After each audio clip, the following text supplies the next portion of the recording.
Hypocrisy. Hey, what's up, guys? Welcome to Lawsplaining the Interwebs. I am your host, Nick Rekieta of Rekieta Law, a small law firm in central Minnesota. And let's start with this. Let's start with this very important announcement. We're not going to talk about Jack Murphy today. I doubt it. Fuck. Okay, I guess we'll mention him a little bit. Jack's a giant cuckold. Jack's a liar and a grifter.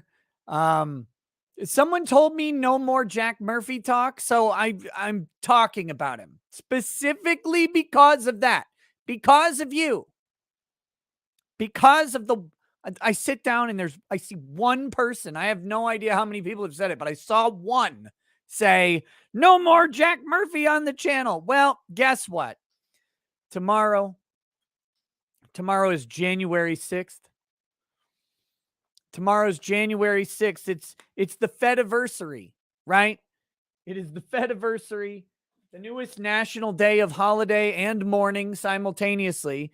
And because it commemorates a day that was worse than 9/11.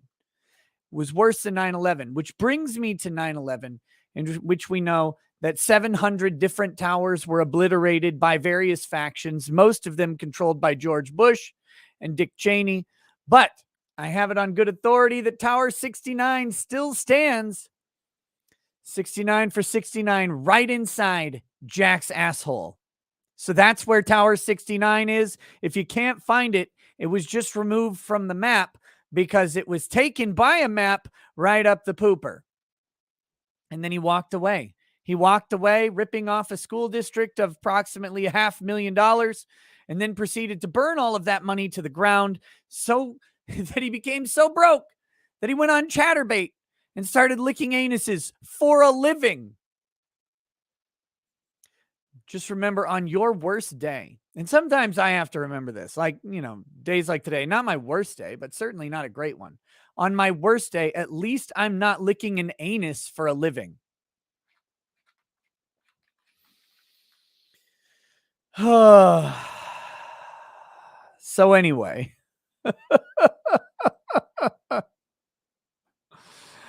how's it going, guys? Well, Nicole, at least about half of it was his actual salary. So you only ripped him off out of half is the idea. I hope y'all are doing well.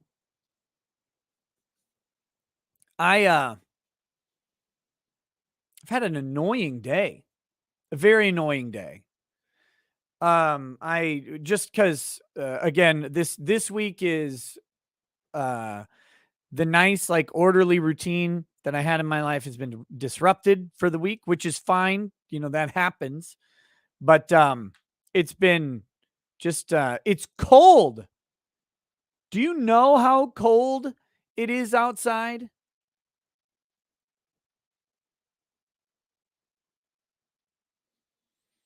It is cold, man. So I had to drive all over town today, taking various kids to different places. Zip, zip, zip, zip. And then I went to Walmart while I was waiting because one of my kids had an activity that was 30 minutes. Drive 20 minutes. 30-minute activity. Drive 20 minutes back home. So during that 30-minute break, I strolled over to Walmart because I had nothing else to do. Couldn't really go anywhere. And it was close by, and I'm walking through, and I had my car. I didn't have our big van because it was just one kid that I had. And I'm walking around, and I see they have the Simpsons arcade cabinet, the 4-player Simpsons arcade cabinet, and then it doubles as Simpsons bowling. And I'm like, oh, sweet. That's not going to fit in my car. That's not going to fit in my car at all. So I can't get it. So then I had to drive one more time after everything because I had to then go get that from Walmart when I had a van, as opposed to when I had a van as opposed to having the car. So I went and got it, and now our arcade is 5 machines strong, I think. I need the Killer Instinct one and maybe Terminator 2, and that'll be great. Those machines are such cheap garbage. When you have 5 children and then 4 cousins who come over all the time, and you have like 9 kids running around your house, those arcades are great. don't look a gift horse in the mouth.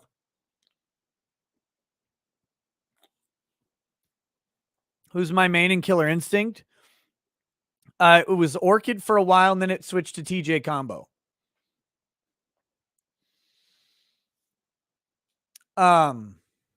So yeah, that's but today was it was so much driving. I've got new toys for the show. I did not get X-Men yet. Oh, I probably need that one too. I got new I call them toys or whatever, new gadgets, gizmos for the show.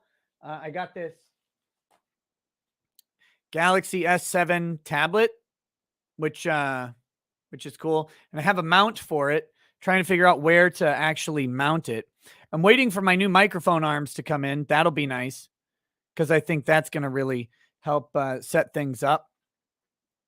And then I got this. This will probably annoy people. I got this. I find because my kid stole my other laptop. So I didn't have a travel like streaming computer. That's why I was streaming from my phone.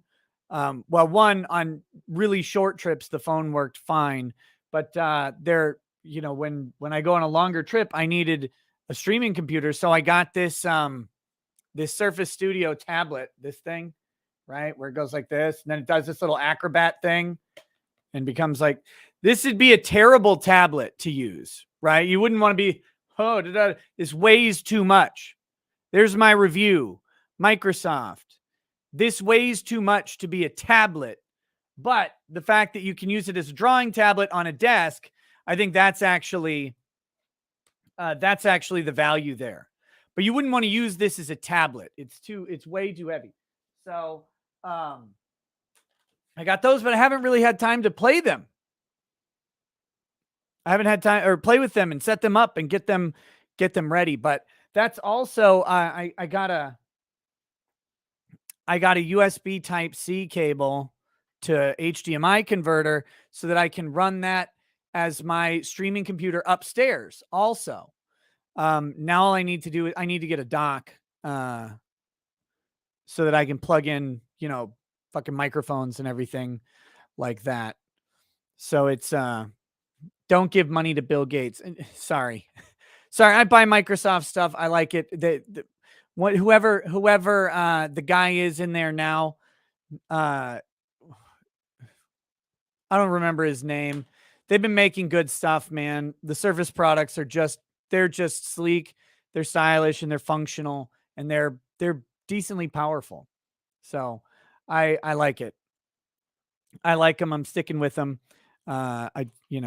If Bill Gates is going to get money whether I buy it or not. It's not Phil Spencer. That's the Xbox guy, right? Phil Spencer, or is he even the Xbox guy? It's Satya Nadella, right? The guy whose name rhymes with Nutella. That guy. He's the Xbox or the Microsoft CEO. But yeah, so I've got that. Now I can actually stream movies on occasion. Once I still have a couple things to do to get set up there. I need my new audio interface to come in so that I have this one as a second audio or as a backup audio interface to have upstairs. And then I'm almost there. I'm almost there. and then I can stream from the comfort of my couch. Except I can't. Remember, I told you that today was annoying. So I go up into my my sunroom is what some people call it. Other people call it the hot floor room because it's very uncool and compliant. Unsubscribed. See ya. Fuck off. People keep telling me various things like, oh, someone commented about the trial thing yesterday. They're like, this trial's interesting, but your comments were distracting. It's like, okay, leave. Like, just go. I don't care. If you're not here for commentary, then just go. It's fine. I didn't bring you here. I didn't drag you here. So anyway, yeah, if me buying Surface products is going to make you unsubscribe, then go, because I'm not going to stop. Like, if that's what does it, out of all the things, out of me calling people retarded, out of me making fun of people with disabilities, out of me mocking entire races, genders, gender identities, the thing that does it, the thing that breaks your back is buying a Surface. Okay, adios. So have fun. With that, so I go up to the sunroom, the hot floor room. It's called the hot floor room because I think it was a 4-season porch. And for the previous owners. And so it's all enclosed. It feels like just a room, but I think it might have originally been a porch that was then enclosed. Anyway, it has a heated floor. And if you close the door and turn on the heated floor, it gets to like 1 trillion degrees in there. So it's great. It's great when you go and sit down and you put your feet down. The floor is nice and warm. It's really nice and relaxing. That's why I want to watch movies up there. I go in there today and I look down and there's just popcorn and garbage all over the floor. And I'm like, what the fuck is it? What is this? What is this? The kids are like, oh, sorry. We didn't know we had to clean up. You didn't know you had to clean up? You're sitting in garbage that you put there. Like, just clean up. It's not like you have to clean up because it's some like special event. Like, this is just the basics of, there's a bunch of just popcorn all over the floor. I don't get it. I don't get it. So that happened today during all the running. So that was fun. So now, and it was too late. It was too late for them to clean up tonight because I was just like, go to sleep. Go to bed. Rather than have them clean tonight, they'll have to clean it up tomorrow. And with that,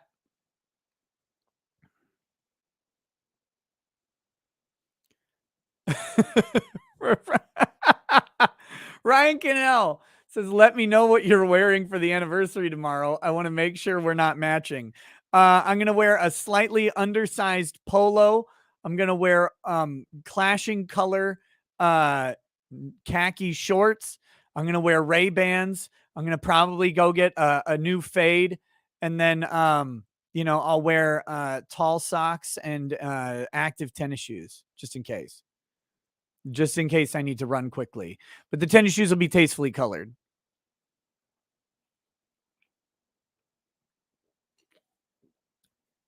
That's what I'll be.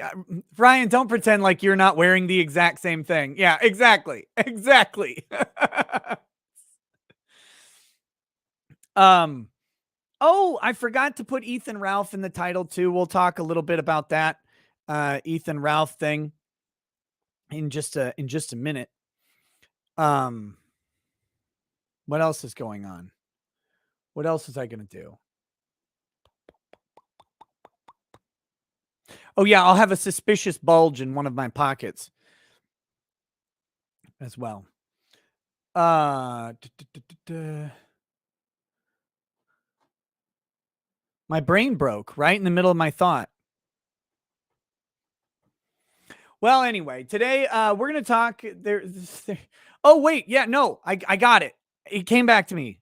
It was so long ago, but it's all coming. Anyway, tomorrow is Thursday. I teach tomorrow morning. Which means this is the problem with streaming the trial during the daytime. Someone asked me if I was going to stream those during the day anymore. Yeah, I would love to move into that. This trial, I'm not sure. We're going to take maybe some samples today and see if it'll be worth it to watch. But it seems like it's a pretty solid case. That being said, if I'm going to watch it, it just, I can't do it this week during the daytime because I'm just stacked full of things that I have to do. I teach tomorrow morning, which is going to mean that, I wouldn't be able to start on time. I might be able to start later. We'll see. I don't know. I don't know what tomorrow actually looks like as far as what I'll end up having to do. I do know that it's supposed to be -8 tomorrow because I live in a frozen hellscape. That I hate, that I just absolutely hate the weather in Minnesota, the politics of Minnesota. The only thing I like is where, like, my house is nice and the land we live on is great. And the town, town's not bad, but the food is terrible. The weather is garbage. The politics is worse. Ugh. And the taxes are murder. As in they make me want to murder. So yeah. But with that, I'm not quite sure if I'll be streaming during the day tomorrow. I was absolutely not able to stream during the day today. I only had a brief amount of time to do live chat Wednesday. If you're ever interested in the Recato Law Discord, which is a land of degeneracy and depravity. I mean, make no mistake about what it actually is. If you're like, oh, the Discord sounds fun, it doesn't. It doesn't actually sound fun. It sounds terrible. It sounds like where good ideas go to get told to show their tits. That's the Recato Law Discord. And don't get me wrong, I love it. But the user experience leaves something to be desired because it's a haven of degeneracy. But if that's up your alley, and I don't mean in the Jack Murphy way, if that's up your alley, then go ahead and you go over to recatolaw.locals.com and you sign up on there, and then that can get you in. That can get you into the Recato Law Discord, and it's super, super fun, happy time place. So that's that. But so I had live chat Wednesday today, and that was pretty much all of my free time today was there. That 2-hour segment was it. So the rest of my day was running, and here we are. So tomorrow I teach in the morning. I may be streaming after that. It just depends on if I have to do any more running tomorrow. Friday, there will be some streaming happening at some point. Again, I don't actually know what's going on. Next week should be a little more normal because I think our nanny is back next week, which means I can be working rather than driving. But this is whatchamacallit.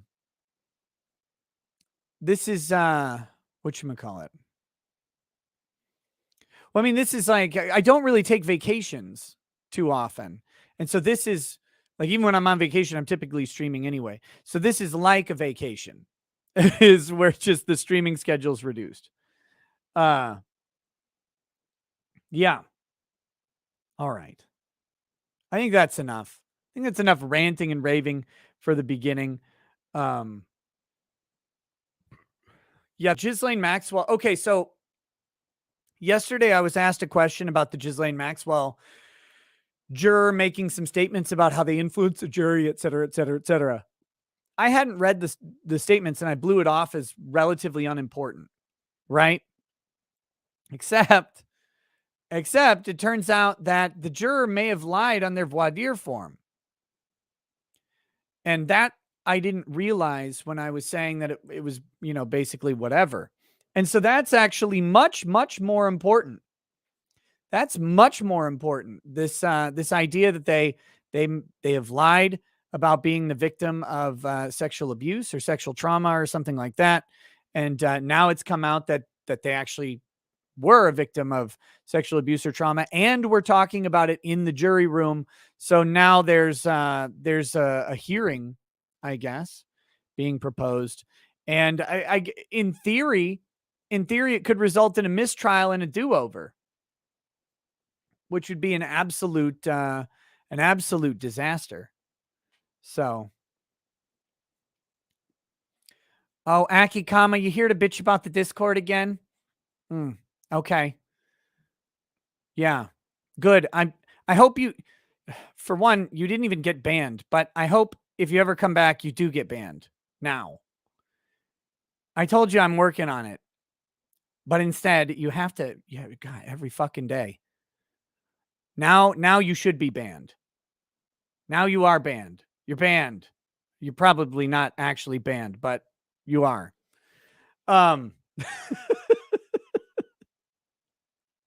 Jesus Christ. Anyway.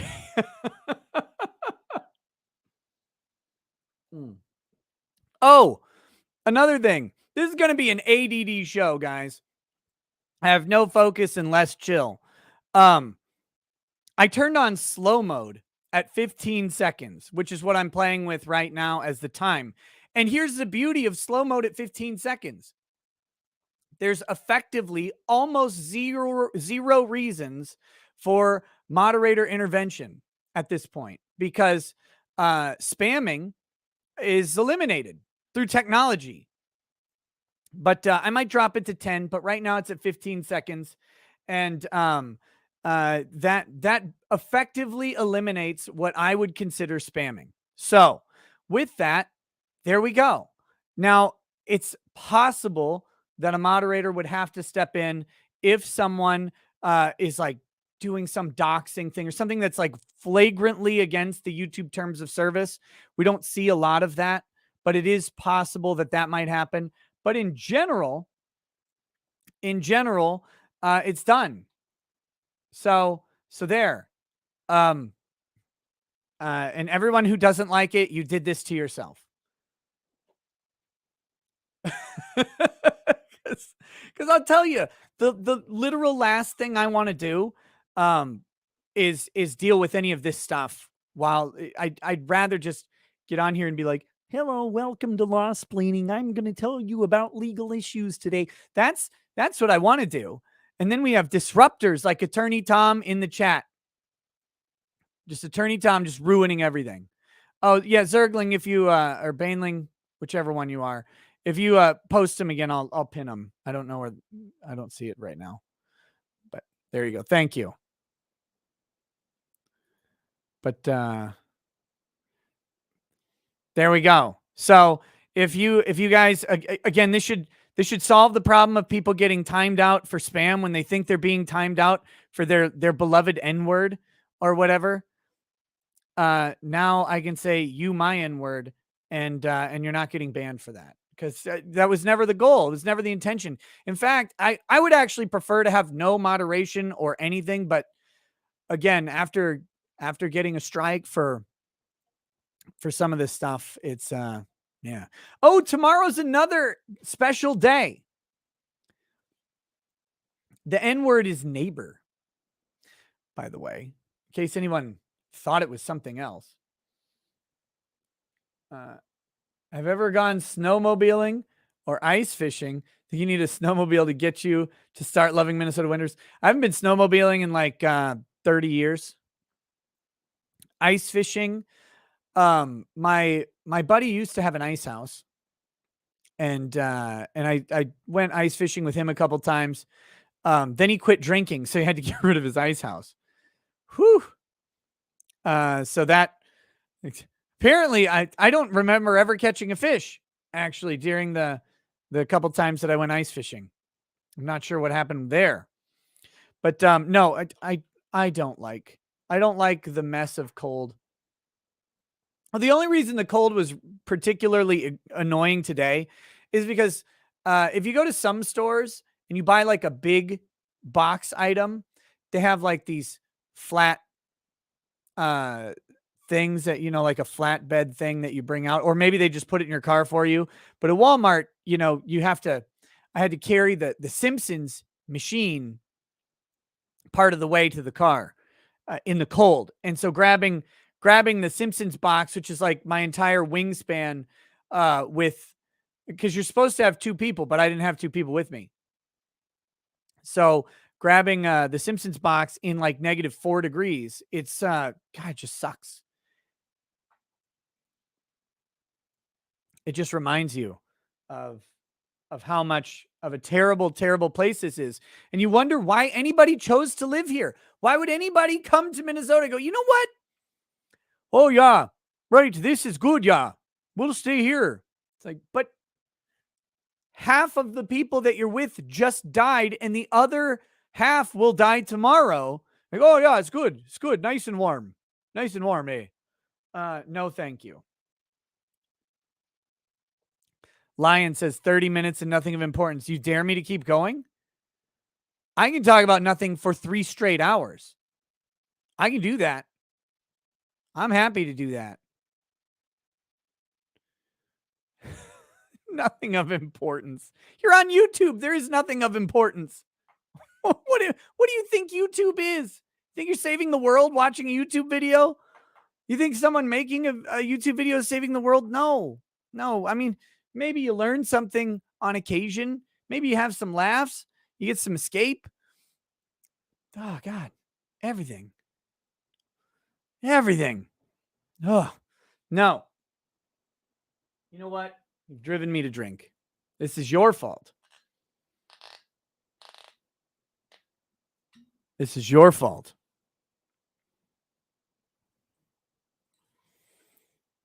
So the topics I do have for today.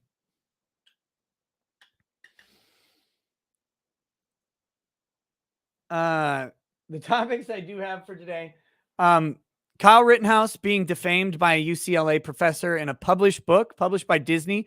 By the way, hat tip to that umbrella guy for showing the actual like chain that exists there of the responsibility, the chain of responsibility of the book. I saw him in the chat there. What's up, Tug? So the question is, can Kyle sue the professor, Disney, UCLA? Can Kyle sue over this? We'll talk about that. Maybe. Or we'll talk about nothing of importance for even longer. We might drop in on this casual dismemberment going on in Wisconsin. Just a humble dismemberer. I'm just a humble body parts merchant selling body parts to various fields and forests in the state of Wisconsin. We might step in there. From what I heard for the first day not opening questions, the case in chief of the prosecution, the defense was not even really cross-examining any of the witnesses. So they're just trying to look for places to find a mistrial, I'm guessing. And then what else? Yes, I added to the topics after I created the stream link, the Tolkien Society. Tolkien Society is completely bitch made, and they need to be talked about a little bit in regards to one of their latest tweets, which is legally adjacent. So we need to talk about that. Also, to the Tolkien Society, honestly and heartfelt, fuck you forever from everything in my deepest bones. Fuck you. You have taken the man's legacy and you're just trying to shred it and turn it into absolute garbage. And where actually what the actual garbage is you.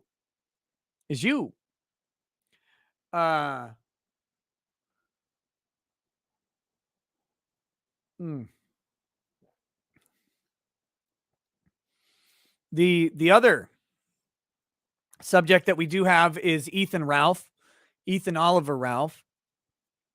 I think most people in the chat know the story of Ethan Ralph. Let me put up a poll and we'll see how much backstory I need to do. Do you even Ethan? No, well, I guess no.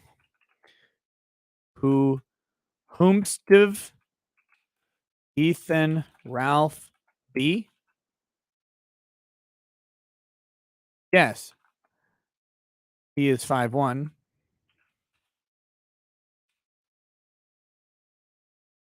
No, he sounds tall.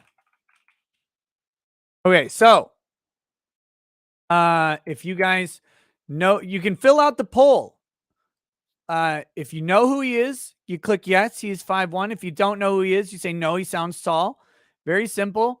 And we depending on the response that we get as to how many people are aware of this person, I might have to give some background on who the person is. Okay.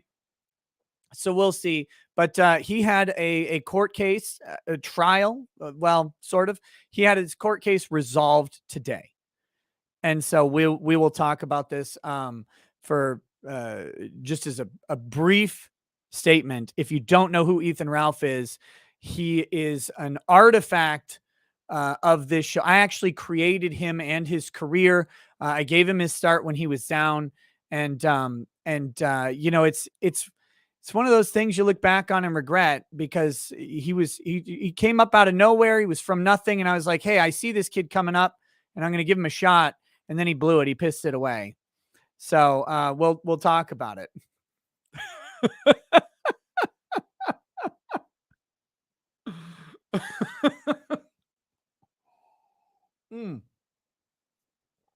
But with that, I've been not doing this lately. Look, if you like the stream, click like. That's it. Click the fucking thumbs up if you like the stream. Click it. Click it now.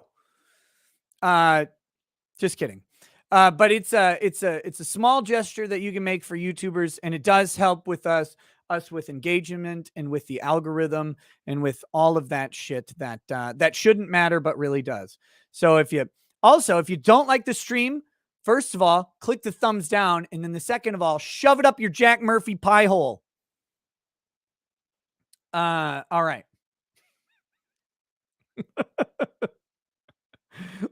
Let's get into these super chats, and then let's get into the topics. Whoo, buddy. Oh, people were asking me as I pull these up. People were asking me about like updating on Melinda Scott, updating on Russell Greer. I went and checked on them today, and in fairness, I had not checked on them in a little bit. There's not much going on. Russell Greer's lawsuit against America's Got Talent, their response is due like later this month, or maybe it's next month, one of those two. Melinda Scott's appeal against Janny Jersh Moon. By the way, if this happens to make it back to Joshua Moon, Josh, thank you for the holiday card, buddy. That was really nice. I appreciated that. Thank you. It was I don't really send out holiday cards. And everybody who does, I'm in awe of people's preparedness and ability to like think of others rather than themselves. And so when I get a card, it's like, oh, that's so cool. I should do that. And I never do. But I appreciate it. Thank you. Show the card. It's upstairs. I'll show it tomorrow. And damn it, tomorrow is not just Fediversary. Tomorrow, my community guideline strike finally goes away. My fake community guideline strike that was absolutely bogus disappears tomorrow. So that's nice.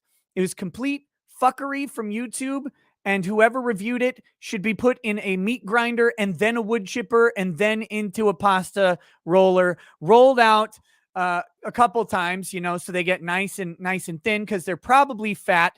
And then they should have a large like paper cutter, chop them into strips, and then they should be boiled like noodles. Because fuck them. Fuck them for not understanding plain English, for making up something that did not exist in what I said, and for all of that. I hope they get turned into noodles, human noodles.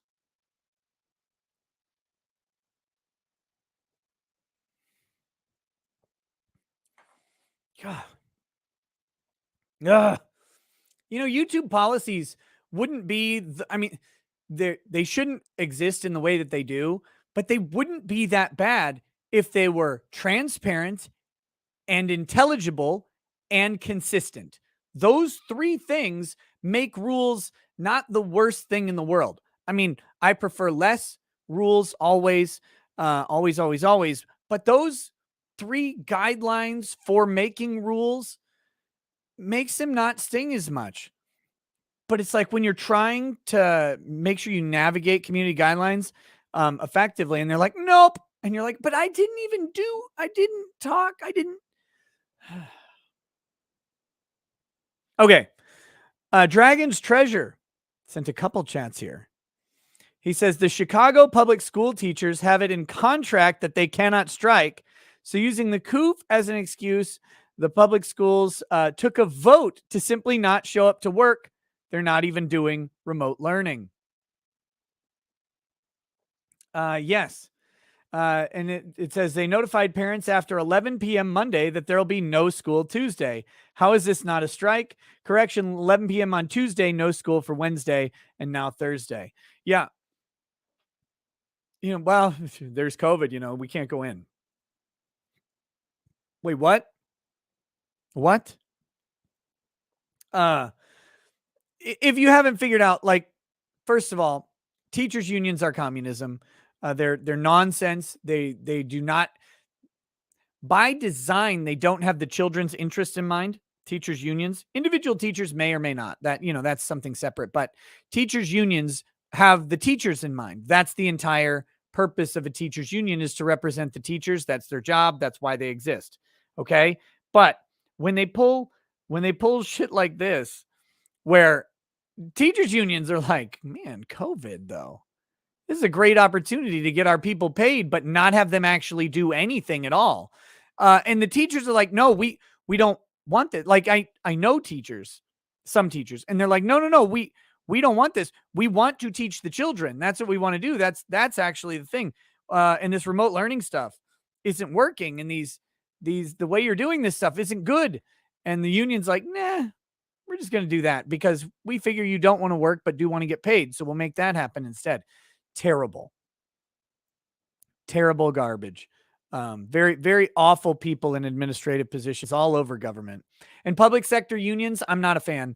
I'm not a fan of private sector unions, but at least they're private. And the problem with private sector unions is actually the NLRB, right? The National Labor Relations Board, which gives them artificial political power, even though they're unelected by the masses. They're only elected by the union members, and then somehow they're given credibility, access to funding, political influence that should not be there for a private sector union. So the government is the problem in all of these situations, but public sector unions, you're lobbying against the interests of the taxpayers. So fuck off, right? Just fuck right off with that. If taxpayers are paying the salary of public employees, the idea that you need a union to enforce rules that the government would put on employers against the government itself, that means we should unelect people, not create a union to fleece taxpayers out of more money. Public sector unions are cancer. Private sector unions are cancer, but it's like elective cancer, at least. And most of the problem, again, is with the NLRB.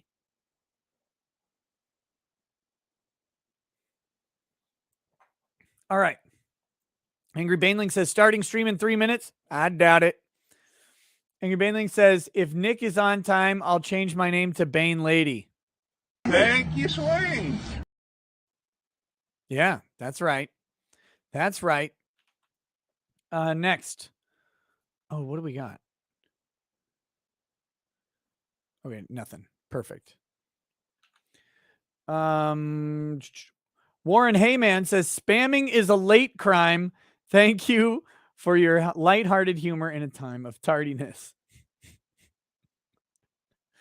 Oh my goodness. Not applicable says reverse psychology, Nick. Lol. What's this? Tegan H says, mind having a shot for my dad to start things off. He died a couple weeks back, and he would have loved your expertise and humor. Thanks for the levity. Yes, Tegan, no, I don't mind. I don't mind. So here we go.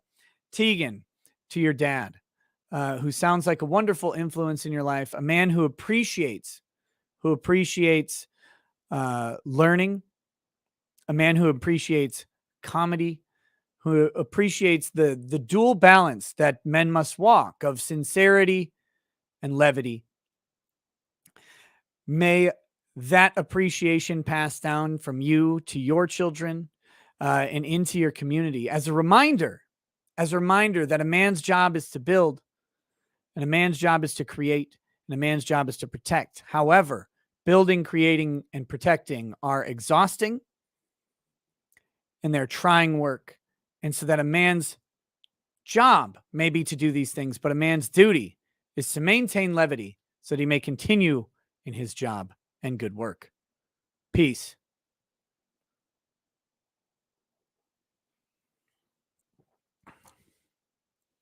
All right. Drew Jumpman Gillette says, thoughts on Ethan Ralph's no contest plea. Is he winning yet?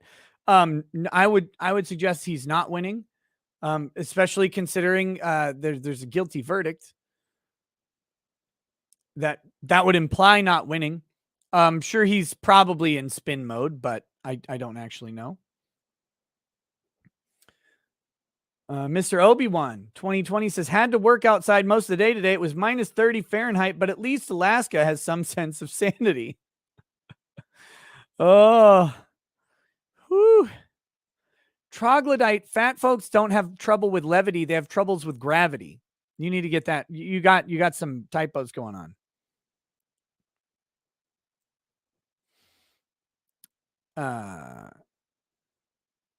Good Rat says, I'm so drunk I'm going to lay on the bathroom floor and die, but there's something I was wondering about. Is it normal for juries to decide sentences, at least life versus death penalty? Yes. On the death penalty question, it is. That is actually, gosh, and I know that feel, when you need that cold bathroom floor. Yes. When think of it this way, taking the decision to kill the citizen out of the hands of the state is good. How I hope that's, the state can already go to this step of imposing a lifetime sentence, but they can't quite kill you without a jury's help. And so that's the goal of having juries involved in life sentence versus death penalty decisions, and taking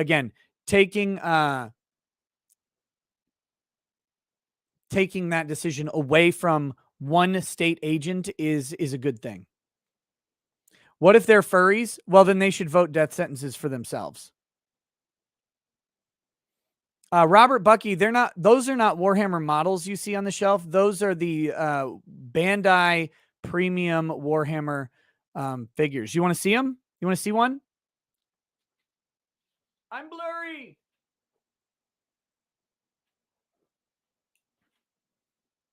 Here you go. Here's the premium Bandai models. They're a little bit big. They're 7 inches or something.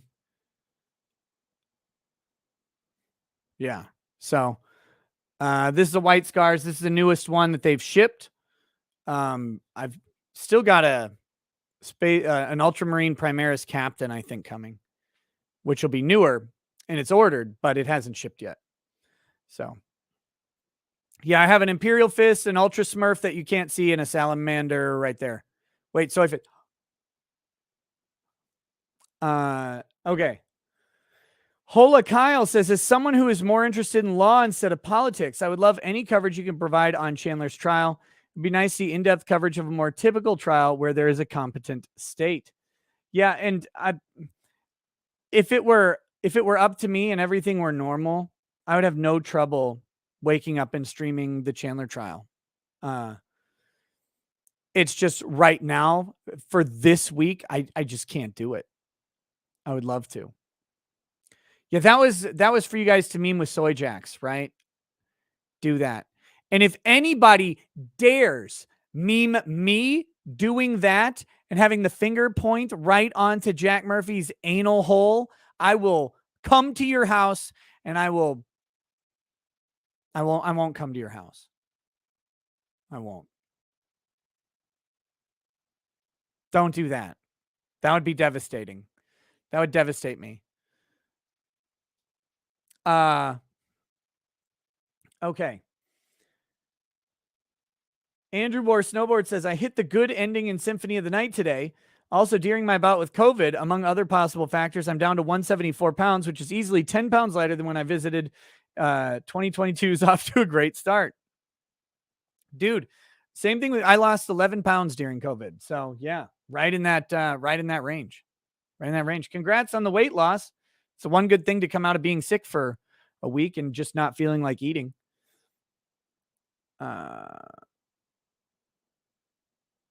Let's see.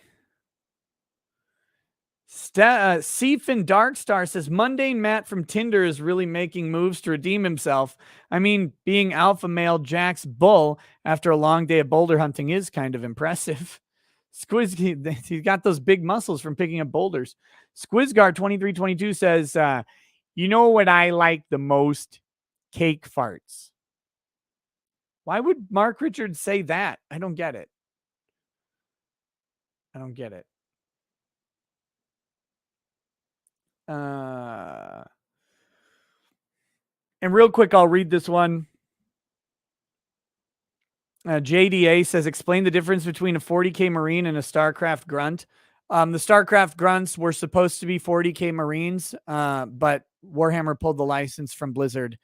And then Blizzard had the assets, so they made them. There's the difference.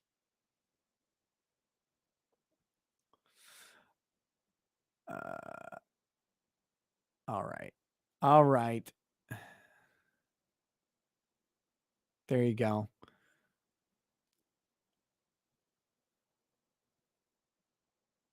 Yeah, music and fiction. I think the Discord folk and several others are going to do it. All right.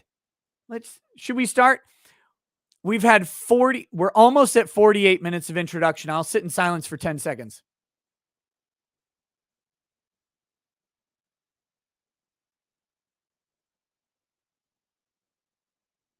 All right, we've had 48 minutes of introduction now. I think it's time to get into the subjects. Okay. Let's do this. Let's do this way. By the way, guys, I'm working on some collaborations I think you'll enjoy as well. I don't know if they'll all be on if they'll be on my channel or not. But they are collaborations, and I do think people will enjoy it.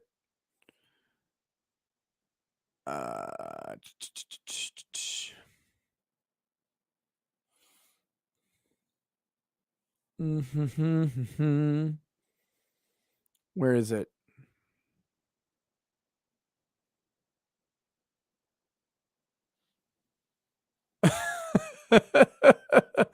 Okay, I'm just gonna pull this up. That'll work. That'll do, pig. By pig, I mean Kara Cooney. Who the fuck is this person? Let's get some bio up.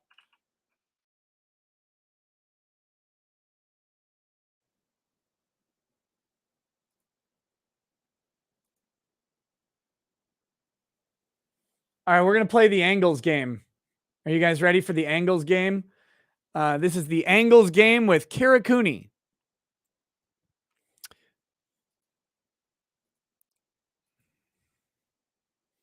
So here we go. Here's one angle of Kara Cooney. It's kind of flattering, right? And then here's the other angle of Kara Cooney, which is a little bit less flattering. You can see what feminism is doing to this person, right? When you go from here to here, you're on a downward slope. A downward slope. So we'll remember Kara Cooney as she was rather than who she is. But here's the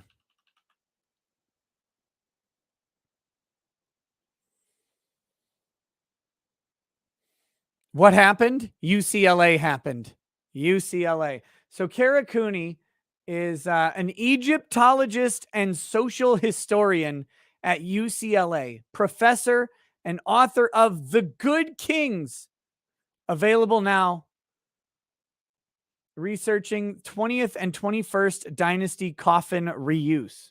Oh, okay, that sounds kind of interesting. Let's see what this is about. The Good Kings. Let's see what it says. Written in the tradition of historians like Stacy Schiff and Amanda Foreman, who find modern lessons in ancient history, this provocative narrative explores the lives of 5 remarkable pharaohs who ruled Egypt with absolute power, shining a new light on the country's 3,000-year empire and its meaning today. In a new era when democracies around the world are threatened or crumbling,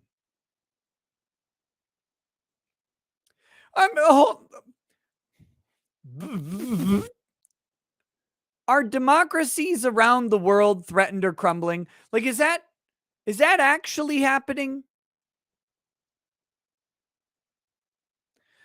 Best-selling author Kara Cooney turns to 5 ancient Egyptian pharaohs: Khufu, Senusret III, Akhenaten, Ramses II, Ramses, hello Moses, and Taharqa, to understand why many so often gave up power to the few and what it can mean for our future.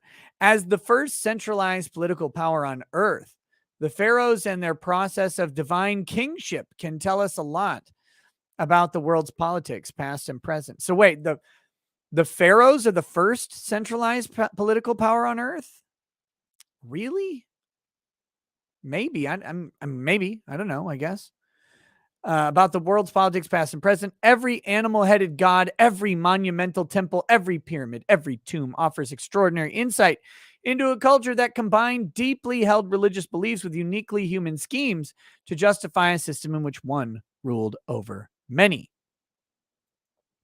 From Khufu, the man who built the Great Pyramid at Giza as a testament to his authoritarian reign, and Taharqa, the last true pharaoh who worked to make Egypt great again. We discover a clear lens into understanding how power was earned, controlled, and manipulated in ancient times.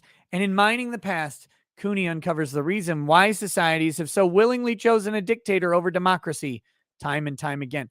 Wait.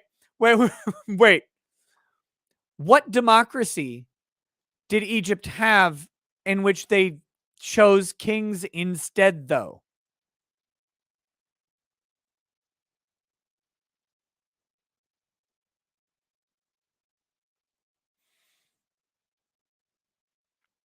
Let's see. Oh, the reviews are not great.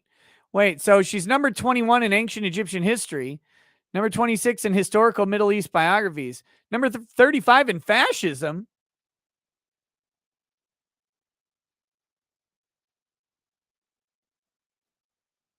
Here we go.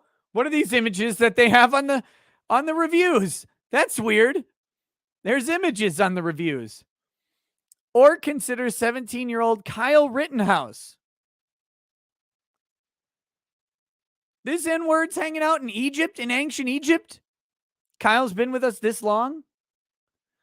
Who used his semi-automatic weapon to kill 2 black men in Kenosha, Wisconsin, while waging a glorious race war on behalf of his inherited white power. That's not to mention the Wapipo who rallied behind him to post his bail. Fear has gripped the patriarchy, and the threat of righteous violence or the lethal use of it is the patriarchy's response.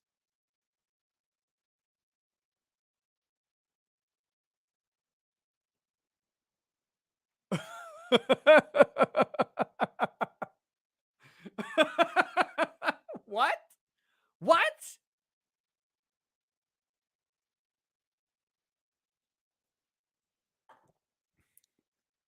Let's see what this other review says.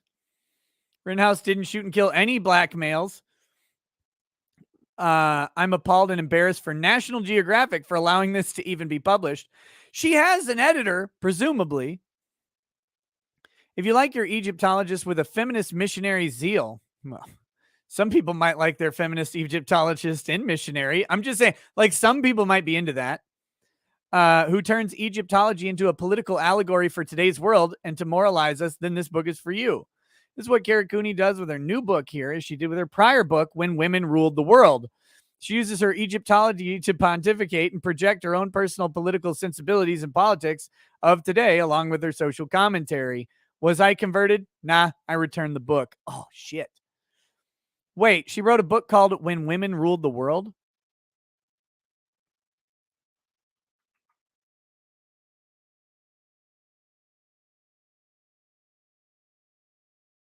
Not World Book. Okay. This one by Kara Cooney. Oh, this one's got 4.5 stars. Wow. This riveting narrative explores the lives of 6 remarkable female pharaohs from Hatshepsut to Cleopatra, women who ruled with real power, and shines a piercing light onto our own perceptions of women in power today. Oh, okay. There you go. There you go. All right, here we go. Here's this one. The title is Bogus. The book is not about good kings of Egypt. I only read 1 chapter, but it was about the evils of patriarchy. I submitted it for a refund. Whew. Lots of 1 stars. Lots of 1 stars coming out here. Woke crap trash. Holy shit. Okay. So we're going to focus, though. We're going to focus on this in a minute. Someone just asked, they asked the important question, why Disney? I'll show you. Actually, more importantly, I'm going to let that umbrella guy show you.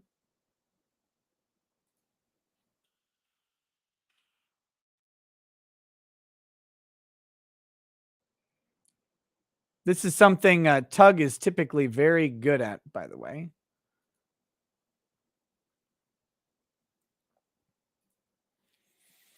Kara Cooney's The Good King misrepresents Kyle Rittenhouse killing 2 black men and rails about politics against men while repping National Geographic, who's the publisher. Disney is the seller from Disney Books Group. So we've got Disney Books here. And UCLA. Cooney is a department chair. So now we have 3 sets of very deep pockets. And this is the trick. But let's see what she says here. Let's get her words. We got to do this. We got to make sure we're fair. On page 341 of The Good Kings, I state that Kyle Rittenhouse shot 2 black men when instead he shot 2 white men. That was of course, now she doesn't recognize Jews, apparently. Very racist. That was my mistake, and I apologize. The response has been a hateful stew of ridicule and denial that America has a race problem at all. Why are you talking about America's? Oh, it's because your book isn't about Egypt.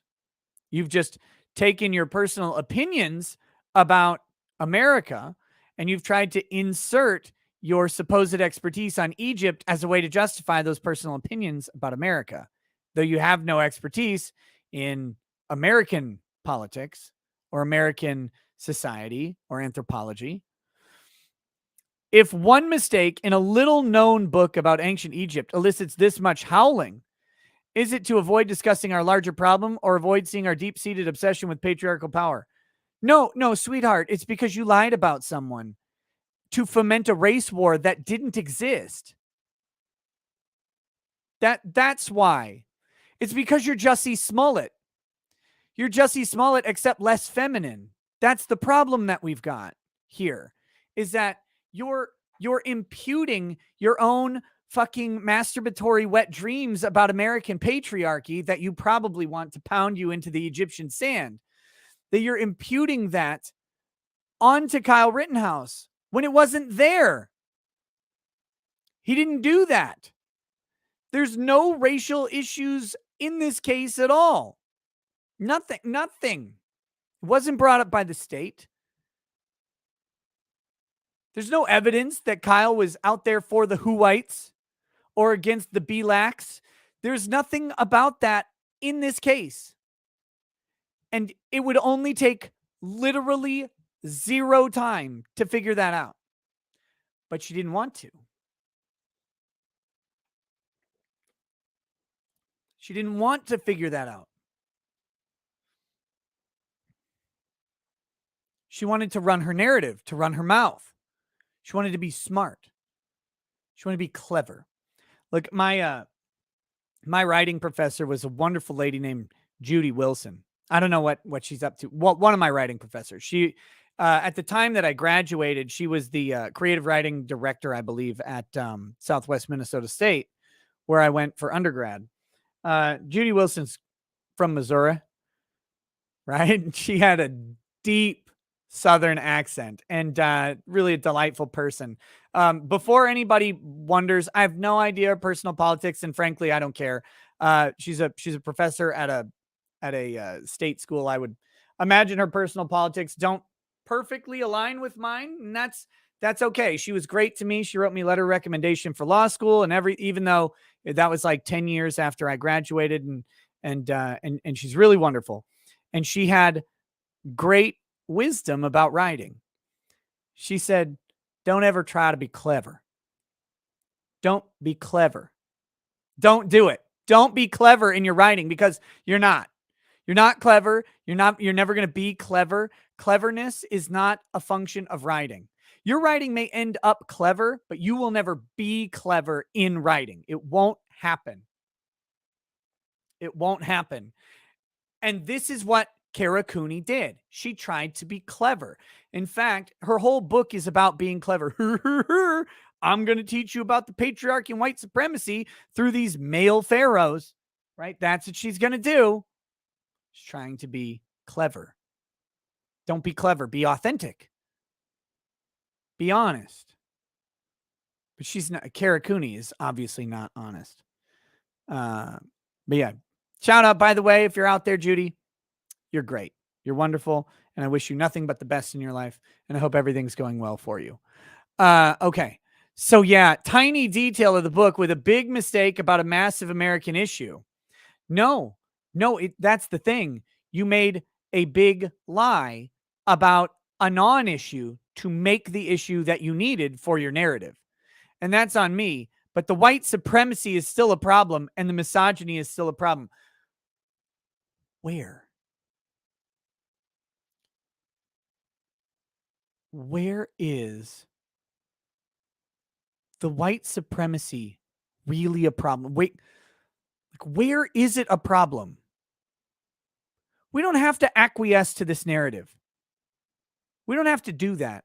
Like, I'm about as far from a white nationalist or whatever as you can get, personally. Like, obviously, I have my giant black best friend on all the time to do shows and stuff like that. I don't care about that issue. Here's the thing, though. Like, if that's your thing, it doesn't bother me either. It's not like you're not a person because you have a different political belief than I do. And that goes all over the spectrum. But as for me, like, I'm obviously not on the pro who white at all times thing. But with that said, I don't have to accept the narrative that white supremacy is this massive issue. Where is it? Like, where is that issue actually happening? Where's it showing up? How's it manifesting? Have we seen an abundance of white power happening anywhere? Like, for evidence, let me just say fucking no, obviously. Look at what happened when there was a modicum of quote unquote white power at a place like Charlottesville, right? You have a murder charge and conviction for what's his name? James Fields. Murder charge and conviction for James Fields. Even though you have a professor, a liberal professor, admitting on video that he pointed his AR at James Fields right before he drove into the crowd. I mean, that seemed like relevant evidence, but I don't think it got in. Pretty sure the prosecution ignored that one. But that being said, you have that. Whether or not he's guilty, that the jury says yes. Jury says yes on James Fields, and maybe he's a piece of shit. I don't know him, but the modicum of white power, you have James Fields going to prison forever. And the other thing that you have is a massive monetary judgment against the organizers of the rally because of what happened, despite the fact that the organizers of that rally got permits to be there and the counter rally didn't. But all that white power at work, just put it right. I mean, all of the white power is why, of course, they got the conviction, and then why they got the verdict for the organizers of the campaign to be held liable for people's, for feelings and property damage, something to the tune of $24 million, I think.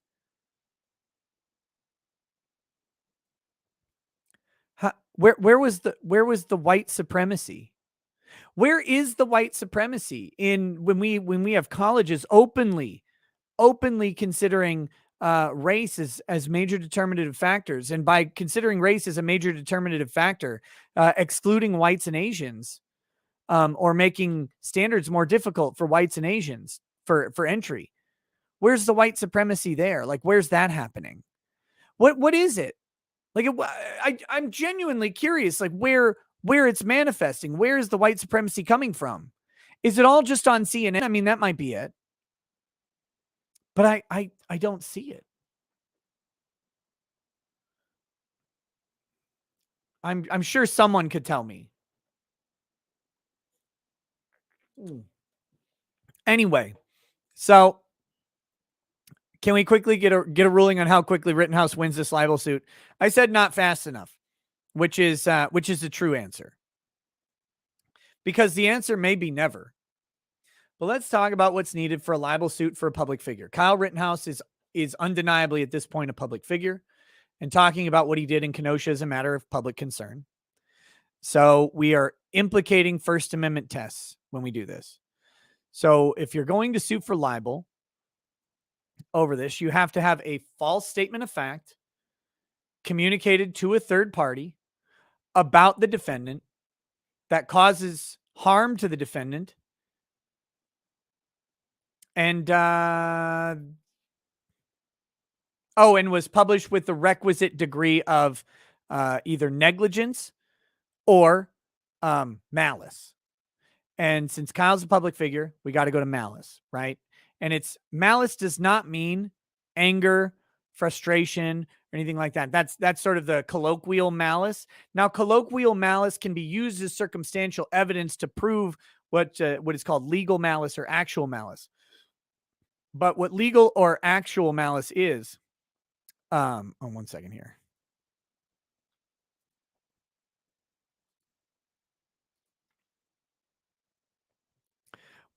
What legal or actual malice is it is knowledge of the falsity or reckless disregard for the truth. All right. That's what malice means in the context of defamation in regards to public figures. So, do we have a false statement of fact? Yes. Kyle Rittenhouse shot 2 black men in Kenosha. Never happened. Did not happen.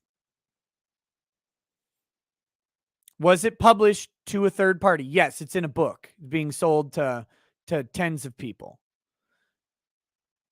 Okay, so then next, does it cause harm? That's a question that we have to deal with. Does this statement cause harm? Well, is it about the the plaintiff? I think I said about the defendant. Is it about the plaintiff? Yes, it'd be about Kyle Rittenhouse, right? She names him specifically. So we've got that. The next one is, does it cause harm? And that's a hard one to prove out whether there is harm. However, when you accuse someone when you accuse someone of something that is so facially offensive and outside the bounds of decency, then you have what's called defamation per se. Accusing someone of a crime, right?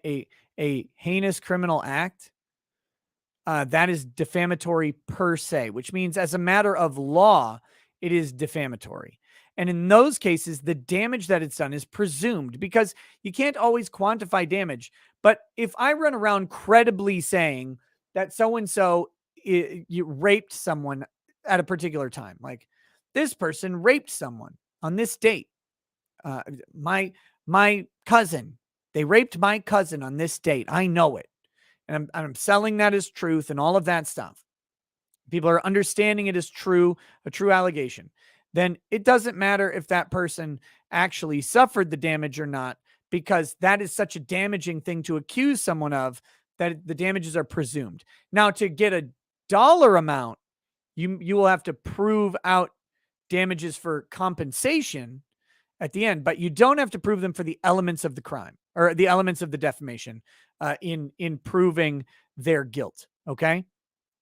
And so then finally, was it published with the requisite degree of, in this case, actual malice? Now, actual malice when it comes to like a publication or a journalistic issue is based on the totality of the circumstances and whether or not the complete writing or the complete section of writing taken as a whole. So in this case, all of the stuff about Kyle Rittenhouse, not the whole book, but all this stuff about Kyle Rittenhouse taken as a whole, does it tell a story that is true or false, more true or more false? You can't just take one error in a published piece and say this one error is wrong if the overall gist of the story is true. And gist is the legal word that they use, not to be confused with jizz. Gist with a T is the legal term that they use for this. So they say, if we take this piece as a whole and we say, does the gist of this piece paint a story that is not true? There's more not true than it is true. Then we have defamation. Was it stated, though, with actual malice? And that is, again, knowledge of the falsity or reckless disregard for the truth. How do we show what those two things are? Did she know this was false? Probably not, right? Because we can assume that she's a fucking idiot because she is. That's a tautology, but she's an idiot because she's an idiot seems to be accurate here. We can assume she's an idiot and did not know, and that's what she's going to claim. I was just too stupid to know. That'd be her defense. But, so then we go to reckless disregard for the truth. Reckless disregard for the truth means that you had an opportunity to find the truth. You knew that the opportunity to find the truth existed, but then you recklessly, right? You consciously disregarded the opportunity to find the truth. And how do you do that with someone like a Kara Cooney? Well, it's almost like the courts have dealt with professional writers before. And so how they show reckless disregard for the truth amongst journalists or authors is to take the amount of work that they would normally do in researching a subject or a topic that they're writing about in a professional capacity. And then they measure up if they did that same amount of research or work in this case. Because sometimes journalists, right, they're researching a story. Sometimes they're going to get a detail wrong.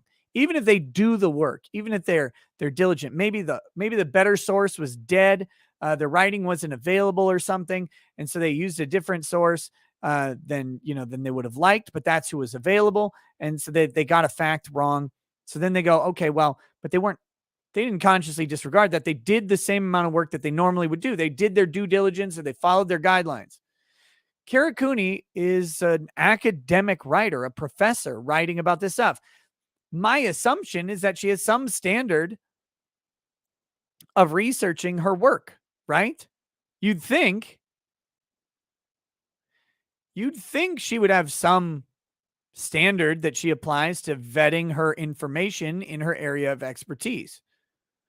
So then we simply have to check and see, did she do that much research? Did she read anything about this case? Well, no, she didn't. Clearly, because there is not a story out there that Kyle Rittenhouse shot 2 black men. That's not a thing. Now, I know like one news publication ran with it for a very short period of time, a UK publication, I think it was, The Sun or something, Independent, I don't remember. They wrote it. It was only available in their Google cache because very quickly they corrected it to shot 2 men or whatever. But yeah, did she do a reasonable amount of work as she would normally do? She's got 2 options here. She either admits that all of her books are based on literal nonsense with no research done at all, or she defends the academic rigor that she applies to writing her books and then has to admit that she failed. Therefore, she recklessly disregarded the truth of this matter.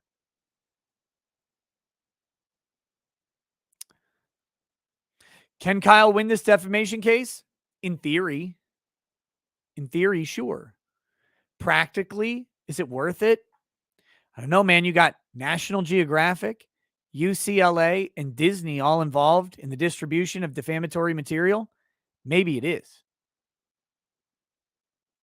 Maybe it's actually worth it in this case. You have deep pockets. She presumably has an editor. Who hired the editor? Did she hire the editor? Was the editor part of the publisher? Did the publisher apply some sort of standard or rigor in deciding what to publish, or they just take manuscripts now and just print them regardless of what's in them, right? Like a bunch of pictures of naked kids are in there and they don't even look just to make sure. Okay, sure. I think you got a case. I don't know what the monetary value would be. It might not be worth it in the long run because you do have to prove that this would cause Kyle monetary damage. And I don't know that that this has somehow caused him any monetary damage. But you definitely have defamation happening here. Statements are defamatory. They're untrue. There seems to be the requisite level of malice.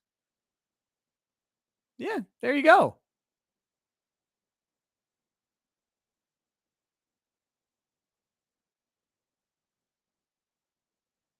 That's the question of, do you want to spend the resources?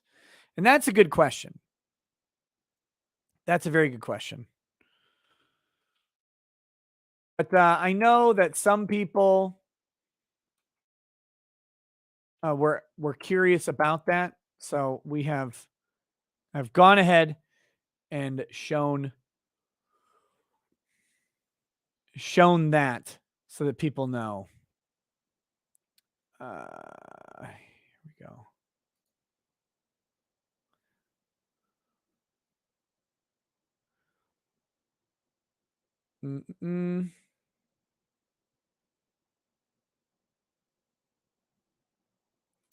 See if we can find this. Let me see if I can find this thread.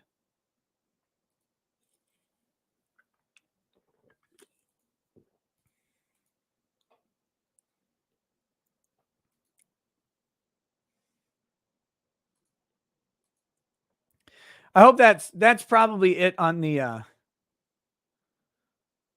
Oh wait, there's more to that story? Okay, hold on.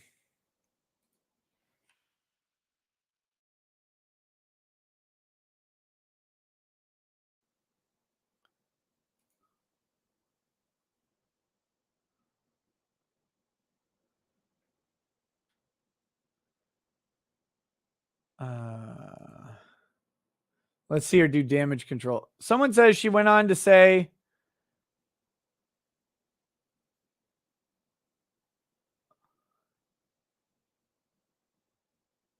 okay, here we go.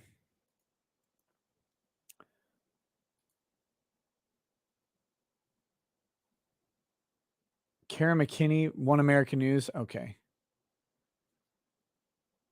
So she's got a statement here. She says, in that sentence, the blackness of the victims was wrongly stated. Yes. And I take responsibility for that. I doubt it. The reason for Rittenhouse's appearance in Wisconsin, locked and loaded, is the point. Except that wasn't the point. Wasn't what you were talking about, but okay. Yes, this is my mistake and caught too late for printing. Apologies. I stand by the sentiment of white supremacy, however. Oh, okay. And she's copying and pasting that answer there. What else do we have? Yep, same copy paste.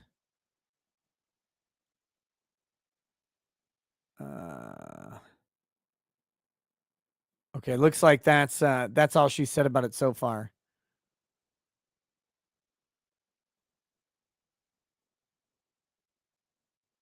So, okay, that I wanted to get all of her statements. They're very uninteresting for someone learned. They don't seem super great. All right, so here we go.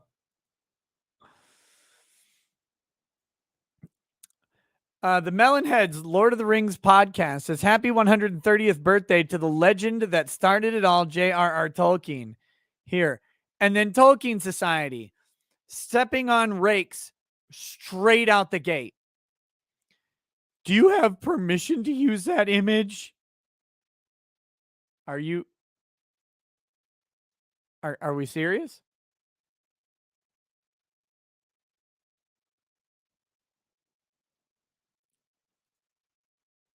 So here we go.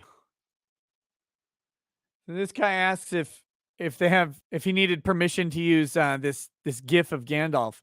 No idea. We aren't the copyright holder of that one. If you can't tell because you're not the copyright holder, then how can anyone tell with any random photo like yours that is available to download from thousands of websites at no charge? The other photo you presumably referred to is not random. We are now the copyright holder. It's our photo, and we own the copyright, which we bought for 18,000 British pounds at auction. No, I don't condone stuff like this. I don't condone talking about, doing this to the Tolkien Society at all. I definitely don't. That would be shameful. That would be petty. That would be a small thing to do from a small man. I'm much bigger than that. But some people have done this. This pic goes hard. Feel free to screenshot. Let's see what else is in this. Butt Worlds, man. Says, Tolkien Society, I now have an image of you whining about an allegedly copyright image. Before you ask, yes, I do have permission. Fair use. You can tell because I'm mocking you losers. Yeah. So good. Let's see if we can get the Tolkien Society up here.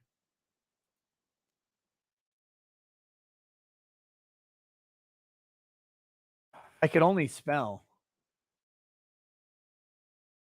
I'm wondering if they deleted their tweets here. So we'll go to their tweets and replies here.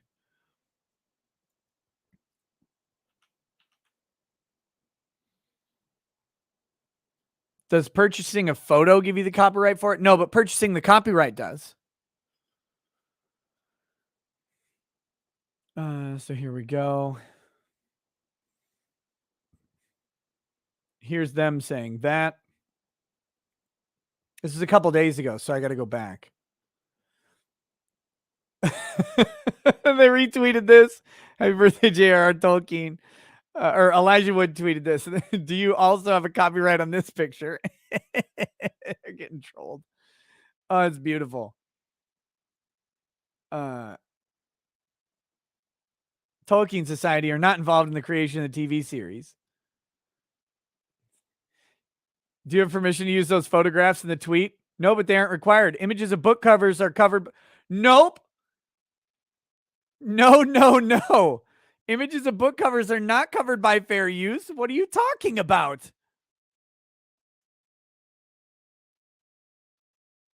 What? Oh, they locked down their replies. You can't. You can't do it. This is not how fair use works.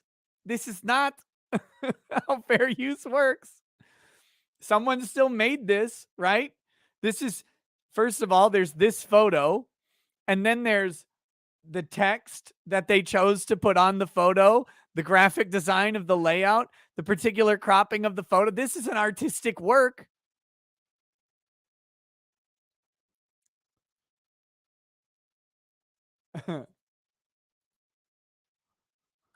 uh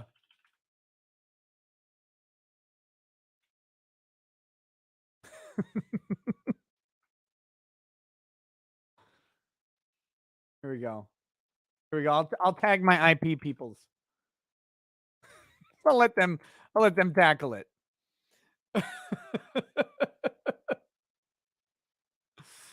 So here we go. Does he have permission to use this? No idea. Let's see what other.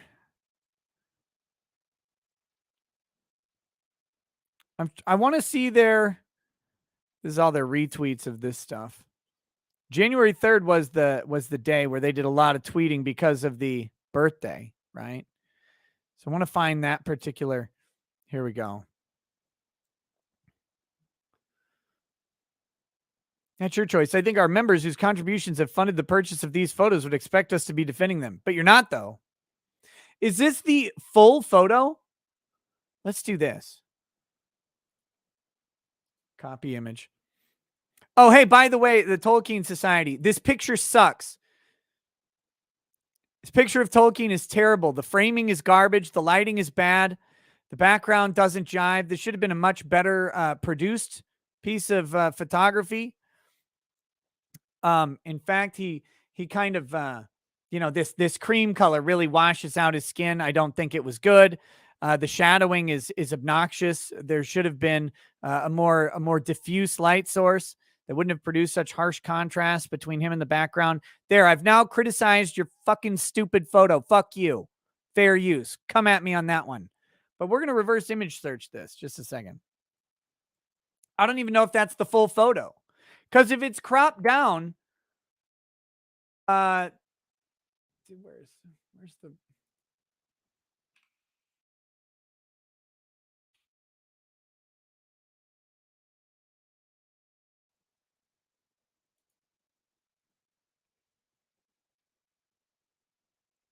Google Images?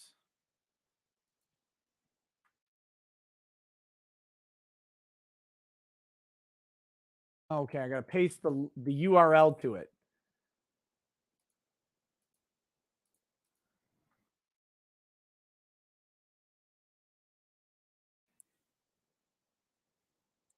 Let's see what comes up.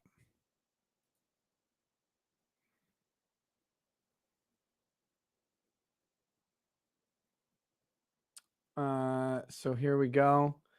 1079 by 1067. All sizes.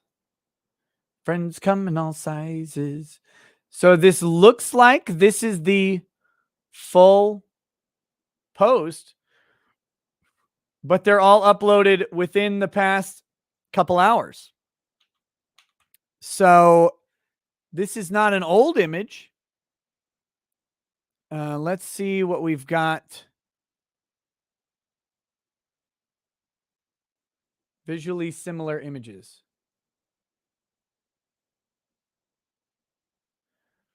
Here it is. Up. Wait a minute. You lose, motherfuckers. You lose. You're done. It's a cropped down image.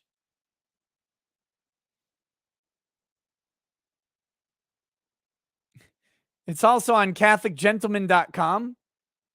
TolkienSociety.org. So here's presumably the one they own, right? This larger image. Wait, what? Oh, here we go. Yeah, so here's the one. My bad. Here's the one, the blue suit. Apparently he did this one in this gray suit, which is absurdly similar to this one in the blue suit. Or is that just a lighting adjustment? Are these the exact same picture?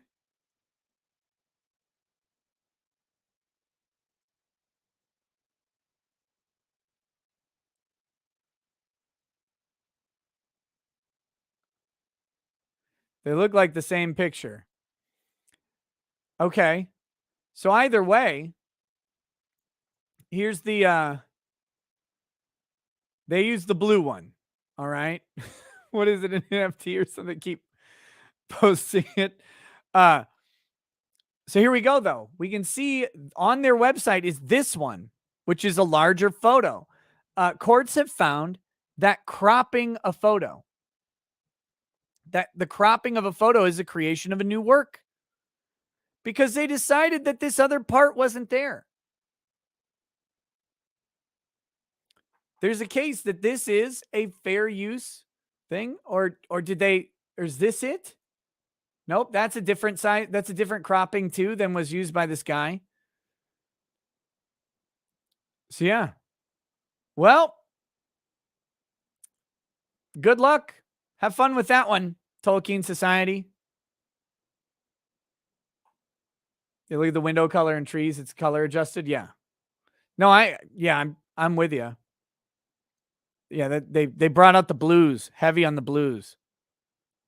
His desk thing is much more blue, as we can tell. On here, they turned that blue slider way up. These books right here versus these books right here. They cranked that blue slider on Adobe. So good job. Good job using Lightroom, guys. Very good on you buying a copyrighted Lightroom work. Anyway, so I just wanted to look. It's just a fun little thing. Where would the venue be, in the States or the European Union? When you post on Twitter, you're submitting to the jurisdiction of the United States, and if you submit a claim on Twitter, you're going through the, like if they did a DMCA takedown, they'd be submitting themselves to the jurisdiction of the United States. So they wouldn't be able to bring that a DMCA in the EU. If they wanted to bring an EU copyright action, I mean, they could try, but that guy's posting on Twitter. He's not subject to the jurisdiction of the EU in England or the EU automatically. They would have to show that that guy was actually subject to their jurisdiction.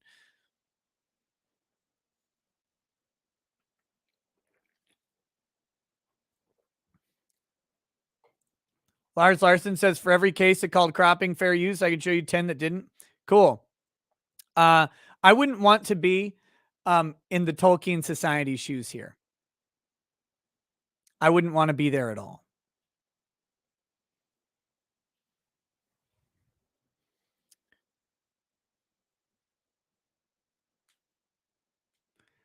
Yeah, Lars Larson's rights to publicity are different. What are you talking about? You're arguing something completely different. You agree with me, but you're just saying the copyright law is a crapshoot. Well, that we're definitely on the same page on. But yeah, this isn't a right to publicity issue, because the guys, they're not. Unless you're. Well, I guess let's analyze it. Okay, so these guys make a tweet on their podcast, the Melonheads podcast, says happy 130th birthday to legend that started all, J.R.R. Tolkien. I guess you could argue it's a commercial use. That's going to be a hard argument. There's no paywall. There's no link to a particular episode or anything like that they would be promoting. Doesn't say that Tolkien would have approved the use of this. Doesn't say Tolkien loves my podcast. Maybe I should take the picture and I should say Tolkien loves my YouTube show on fair use. There we go. Tolkien, J.R.R. Tolkien personally called me and told me he liked my YouTube show on fair use. Here's the link. We'll try that out. And I'll put it behind a $1 paywall. See if they sued me. But yeah, it's this is a dumb one. This is a dumb one. This is an L. I mean, I know it's on an L, right? Blue check marks posting their L's. It's on an L posting site, but this is an L for the Tolkien Society. They don't benefit from this. They're not defending that image. And copyright isn't like trademark. Your copyright isn't diluted by a failure to defend. It doesn't become publicly accessible. It doesn't become generic. You're not suffering genericide in a copyrighted work. So they don't actually have to do this. They don't have to make a statement to defend their right in this case. So it's just silly. All they're doing is this is who they're being right here.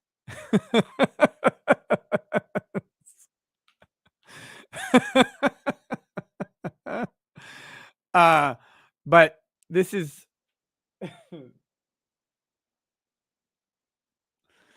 oh my gosh. They don't need to do this here. It's a waste of time. Breck says European Union loves cases like this with Tolkien Society. Google got hit for 2.8 billion in fines for copyright issues. Google is almost unquestionably under the jurisdiction of the EU because they do business there. But this let's see. Who are these guys? The melon heads.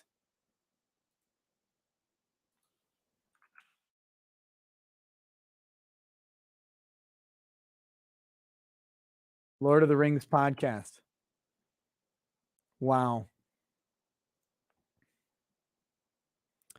Okay. They're going after the big fish here. 6,000 Twitter followers. Dave and Johnny, hosts of the Council of Elrond, Lord of the Rings podcast, out now. Here's one of their advertised posts, right? Here's our Christmas thing. Okay. They're handling this correctly. They're handling this correctly right now. Good job.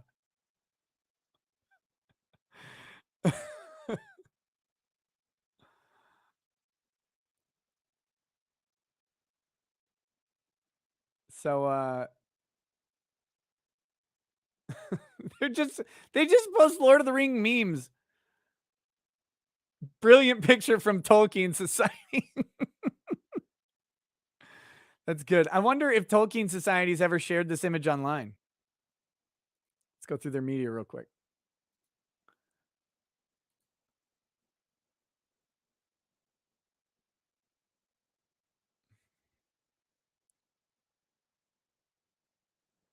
See, that would be a real shame for them too. Because when you, I don't know if we'll find it. Who knows when they would have. Oh, this will take forever. If they've ever posted that picture online. Oh, they did. Well, game, set, match now. Done. Done. Interestingly, it still has the other copyright holder listed on this one. But they posted this back on September 2nd, 2021. Twitter's terms of service grant everybody the permission to use what you post specifically on the service, right? Retweets and stuff like that. You grant a license to Twitter. Now you can revoke that license. You may make the argument that, I would make the argument as their attorney that the license of Twitter is so broad that it actually allows the use of the image everywhere. I don't know that you'd win that argument fully, but it's an argument worth making, at least if you were in court. But in this case, using it on the platform is well within the license that you grant to Twitter and all of its users. All Twitter users get a license to basically retweet or repost whatever you put on there. So good job, Tolkien Society. They've done all of it wrong in this case, and that's that. So there. By the way, the argument that screen grabbing and cropping would be fair use is that clearly they didn't find that this mattered, that this was part of it, that this section of the work, that the photographer clearly did think this part of the work mattered, right? Otherwise, it wouldn't be in the picture. And I think, yeah, his picture of him by the map of fucking Middle Earth, I think that's part of the whole thing, right? No, I mean, he's not framed in the center of this thing. It's not ancillary to the picture. And so cutting it out is an artistic decision by the screen grabber. And that's a big part of the fair use issue. So, look at the replies to my tweet. Okay. Where's my tweet? Let's see.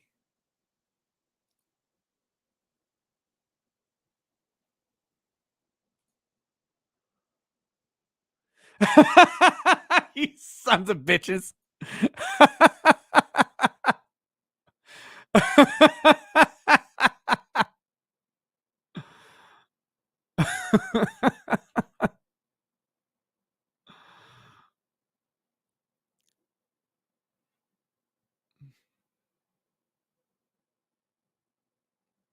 Oh no.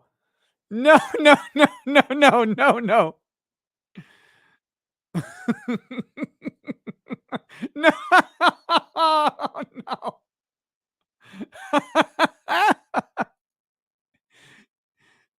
No. These don't contain anything offensive.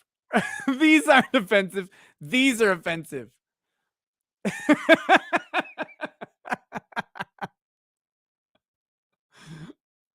Oh, that one's getting retweeted.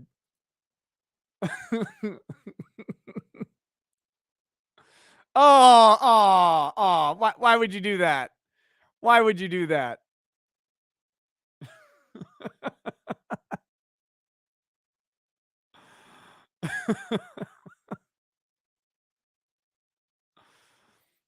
Okay. Okay. I'll be interested to see what Stephen Birch and Uncivil say about this. This is. What else do we have? Oh, here we go. Wonder if anybody's posted anything. Oh God. Free men don't ask permission to post dank memes. Thomas Jefferson.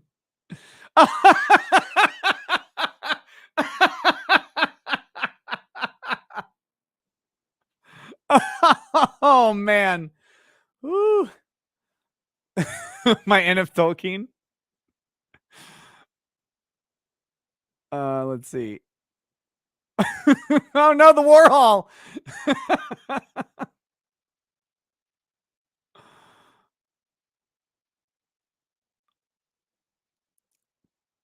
Let's see. No. No. Wait, who's this? What? M. Bogey says, Alexa, add Ted Cruz as bitch made to the list of show topics for tonight. What did Ted Cruz have to do with this?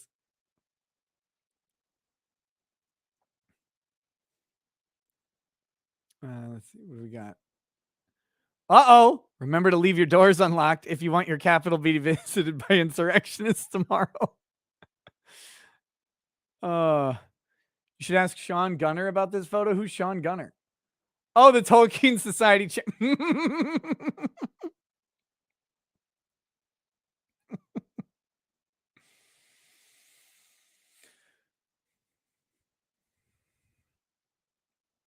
Okay, Sean. Okay, Sean. What is he doing?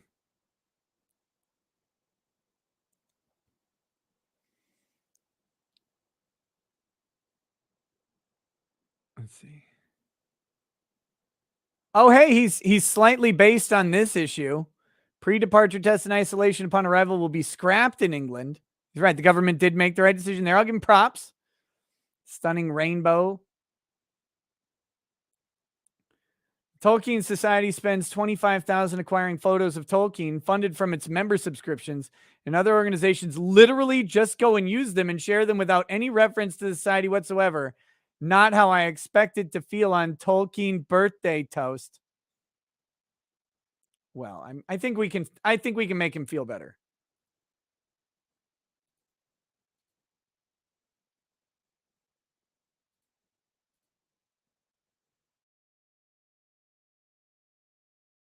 There we go. That should help him feel better about that, I think. Right? This directly undermines the society's asset and ability to generate income from them. Disappointing indeed. Oh, is it? Does it really? This is some podcast with 6,000 people tweeted a cropped image of one of your photographs that you have on your main page and just didn't mention you. That diminished that undermined your asset and your ability to generate income from it. How? They weren't going to pay you, bro, for that image ever. They would have just grabbed any other image of Tolkien if yours was a paywalled one. And there are plenty of images of Tolkien that they could grab. But you also shared it on Twitter. Wow.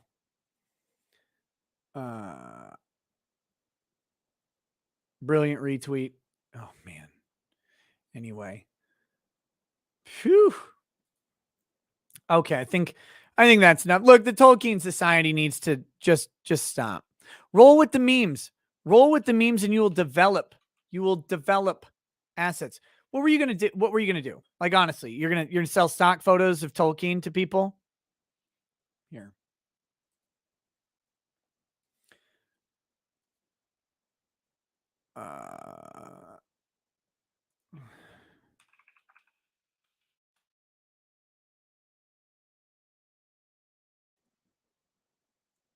I'll go buy, let's buy stock images of Tolkien, right? Here we go.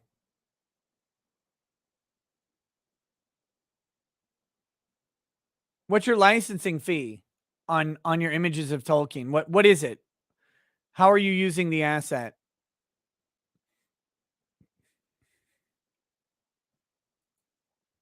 Catholic Gentleman posted this back in 2014. This is posted back in 2014 before you bought it. Did that diminish the price you paid for it? Or did you get suckered into spending 25,000 pounds on Tolkien photos? But that's what the Tolkien Society likes, right? Like I don't know that they care so much about the other use of this photo. Like, I donated pennies to that. Now I'm mad. I don't know if anybody actually thinks that way. Maybe they do. Do we have anybody who was like a member or former member of the Tolkien Society in the chat who would like to comment on how much you care if a podcast about Tolkien and Lord of the Rings happened to tweet out that image? Did that hurt your investment? Damn. I mean, don't get me wrong. Copyright's an important thing. It is, but there are ways to handle it and there are ways not to. No, we are not losers. Exactly. Just the public responses of companies these days is mind-blowing to me. Like how bad they're able to manage this stuff over and over and over again. Consistently bad responses. It's like they took Jack Murphy's book on responding to public issues. I'll never financially recover from this. Stephen Michael Balcom says, former member of Tolkien Society here. Let me tell you, do you have permission to post and stream photographs of my man Jack Murphy? His face and body are copyrighted under US and EU law. I recognize your name, Balcom. I do. Don't even mess with me. I recognize your name.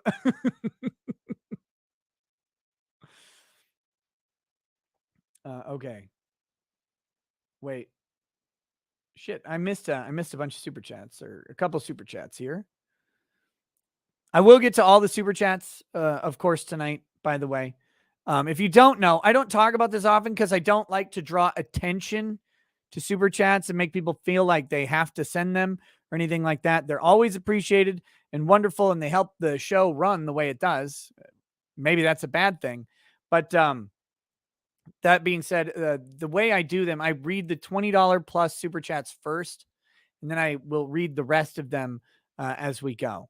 That's the idea and the ideal outside of rare shows where other circumstances interfere with that. That's the thing. So if you're wondering if your chat like hasn't been read because you know that one came in later that did get read, it's probably because if your chat wasn't $20 or higher, I'll get to it after. Good Rat says, completely agree that if we're going to allow the state to kill people, then at the very least, a jury should decide if that's the appropriate punishment. I just didn't know the legal system actually reflected that. Eric the Red says, didn't the great female Egyptian leader Cleopatra have slaves? I mean, yes, it was Egypt. I thought all societies that used slavery were irredeemable and needed to be destroyed. Well, she was probably okay with enslaving the Jews, although I don't think that was the time of Cleopatra, to be fair. And some scholars say it never happened at all. Very, very, very, very controversial. Okay. I guess let's check the poll results.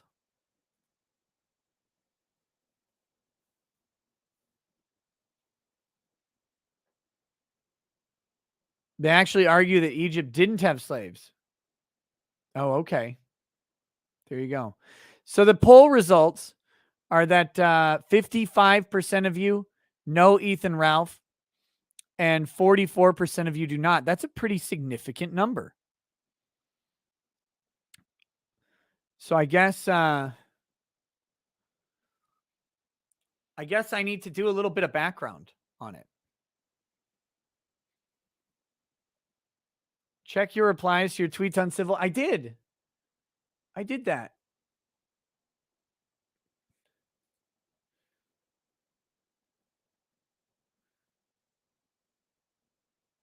Let's see. This is good. I doubt it. Again, we'll see if there's any more.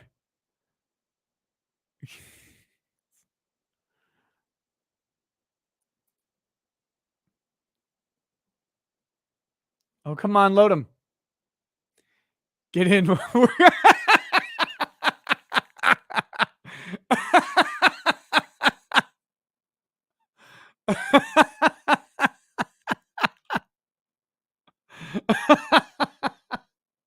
Take your swing. Wow.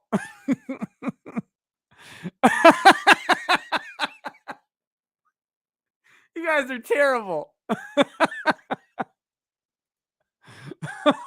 Oh, no, you boy Yeti. No, that's not good. Not cool. Don't do my man dirty like that. Don't do my man like that.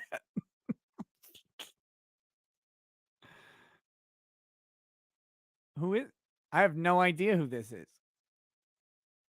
Tolkien Society? Who's this? Oh, whatever. So this one.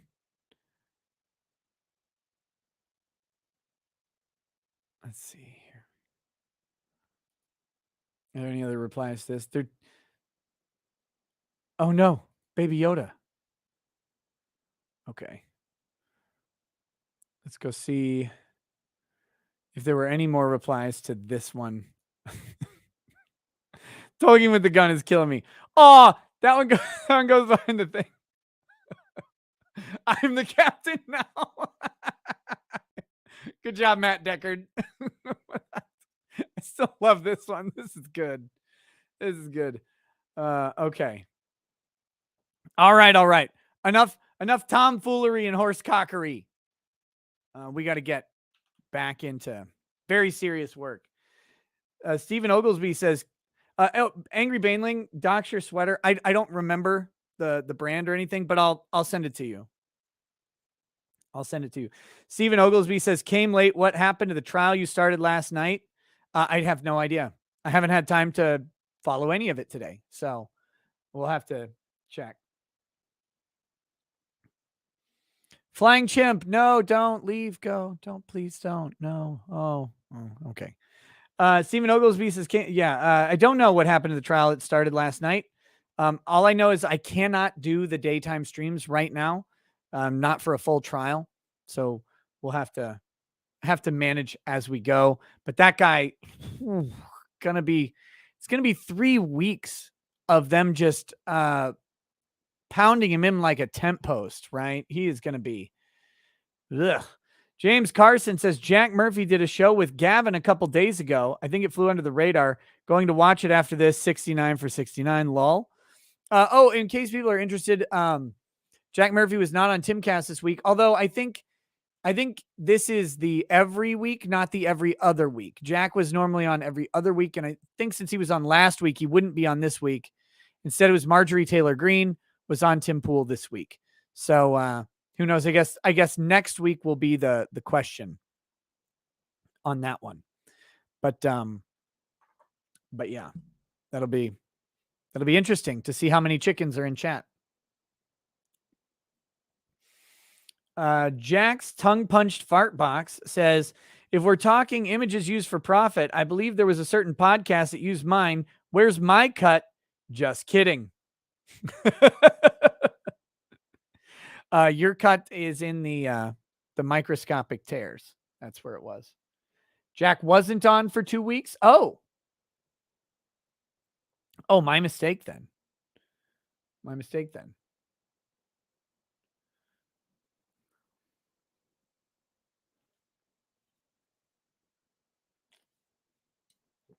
I'm happy to be corrected on that stuff. Thank you. I don't remember what day it is most days. So this was Jack week then. Very well. It'll be interesting to see what happens with that whole thing.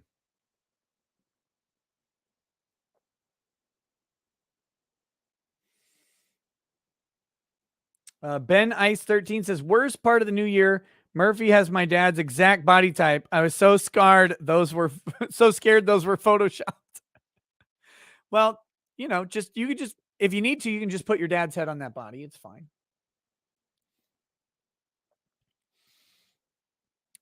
Okay. Let's get to. We'll talk about Ethan Ralph a little bit, and I'll go through all the disclosures that I can do to cover this in the way that is most appropriate. So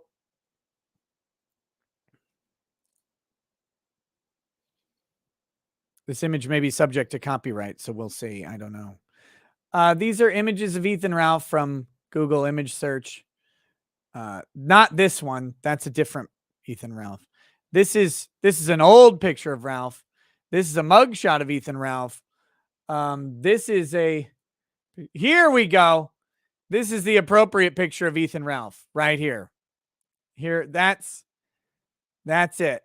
That's the one we need to talk about probably. So Ethan Ralph, and I won't keep pictures up too long. Ethan Ralph is the host and owner of a internet-based talk show. I mean, whoever does that embarrassing job, called The Kill Stream. Also, the Tequila Sunrise. He's allegedly the owner of Killstream.tv. I don't know if is that working yet. He's the owner of Killstream.tv. I've got their website pulled up so you can see it. There it is. There was a data breach on Killstream.tv something like 37 years ago. It's been so long that I don't know how long it has been. It's been a very long time, and the Killstream.tv is definitely coming back. It's just not coming back anytime soon. So it's under maintenance after the data breach. Now, again, I know nothing about any of this. You guys have seen my level of technical skill. Before I get accused of anything, I don't believe that data breaches are like, good things or anything like that. I don't know how you even do a data breach. I don't know anything about that shit, but there was a big data breach. It was controversial because a lot of names of his customers, his subscribers got released to the public, and it seemed like to some people they were under the impression that maybe he didn't do a good enough job on security. So that being said, he is the host of the Kill Stream. The Kill Stream is a show that was born in the era of Gamergate and internet blood sports. And was a show where for a while it was very popular on YouTube, a very popular late night live stream.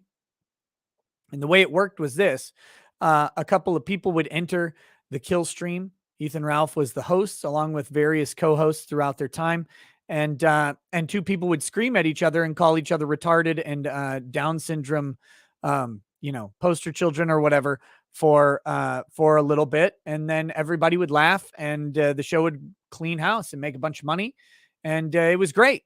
It was great for everybody involved, and that was something that the internet wanted at that time, and people enjoyed it. It was a show, and then there were also some political topics that started getting brought up, like a sort of news segment to the kill stream for a while, and then things went back and forth and changed as shows do for a while. Now there was a critical moment in the kill stream's history, which they did something called the heel stream. Now the heel stream was a long show, and there were many people on it, multiple guests. In fact, it was done in basically two waves. There was a first wave and then a second wave. I was in the second wave appearance on the heel stream. It was a great show. And what happened on that show was raising money for charity for St. Jude's Children's Hospital through YouTube. YouTube has functionality where all super chats, when you turn it on, will go to a particular charity. They don't go to the streamer. YouTube doesn't take their 30% cut. All the money that you donate goes directly to the charity, and it's a pretty cool feature, I guess. They ended up raising $26,000 on the show, and it was pretty funny. The premise of the show, as far as I could tell, was the idea that quote unquote bad people could do good things, right? That they could provide money to kids who needed cancer treatment. And that was the idea. And they could do it by telling jokes and telling stories and all of that. And there's a whole bunch of drama to the heel stream. What ultimately ended up happening was a Wall Street Journal hit piece came out on the heel stream. St. Jude's ended up rejecting the money. It was refunded to everyone who donated through YouTube. And then the kill stream was removed from YouTube permanently forever. The reason we're talking about a Grunt retrospective here, this is a brief primer on who Ethan Ralph is, because he had a court decision today that I'm going to talk about. Sorry, I should have maybe made that clear at the beginning of the segment. I talked about it at the beginning of the show. Ethan Ralph had his court case for his alleged use of I guess it's not alleged anymore. He's guilty. His upload of revenge pornography to the internet. So Ethan Ralph has been found guilty of uploading revenge pornography, and we will talk about that in just a minute and how that came to be. I have to put out a disclaimer on this. I'm limited in exactly how much I can say, and I'm limited to what has been publicly disclosed, because this was not publicly disclosed by me. This is publicly disclosed by Ethan Ralph when he went on a spurgy rant on Twitter. But when this happened, Ethan Ralph reached out to me for advice, and I treated him as a client, and we had a discussion. The only reason that anybody on earth knows that, other than me and Ethan Ralph, is because Ethan Ralph decided to tell the entire planet. Personally, I thought maybe it would be better if I didn't tell people, and I'm under no obligation to do so, that I was representing Ethan Ralph in the matter of revenge pornography, because some people might draw a negative inference from someone who had not been charged with a crime seeking the help of an attorney on a matter in which they denied their involvement in the process. Some people might draw that inference. I don't think that's a proper inference to draw, but I thought for me and for my client, the best option to do is to probably just never mention that at all.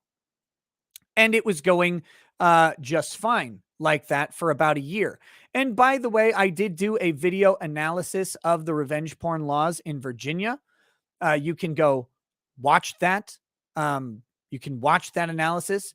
I stand generally by the statements in that video, even though some circumstances came to pass which made the prosecution of the revenge porn significantly more likely after I had cut that video. But that being said, again, I didn't talk about it, but because there are still undisclosed statements between Ralph and I, then I'm not able to talk about anything in regards to that matter. The only thing I can talk about is what he specifically said and screen capped. I don't even remember it, so I'm not going to talk about our conversation at all, but he told the world about this. So that is as much as I can say about that issue. But you'll have to understand that that is influencing how I can talk about this issue. And so if you want like a full breakdown of everything that happened with like my thoughts and speculation, I can't do that. I can only tell you what's in public. So with that, the getting back to the Killstream then bounced around on alternative streaming sites and has since landed on both Odyssey and I think it's also on Cozy TV, which is the Nick Fuentes streaming service Cozy. I'm not familiar with it, but I believe that it is maybe multi-streamed over there. I'm not sure. But the Killstream still does happen, as does an additional show called Tequila Sunrise, which is the morning version of the Killstream. And Ralph broadcasts. So it's still going on. With that, back sometime, was this last year or was it 2020? I don't remember. It was either 2019 or 2020. A person was doing a show and a video of Ethan Ralph and his at the time girlfriend and eventual baby mama, Faith Vickers, was uploaded to the internet and sent to that show host. That show host was then exposed and then did also in some way expose the audience to a portion of the show. And that was a sex tape, right?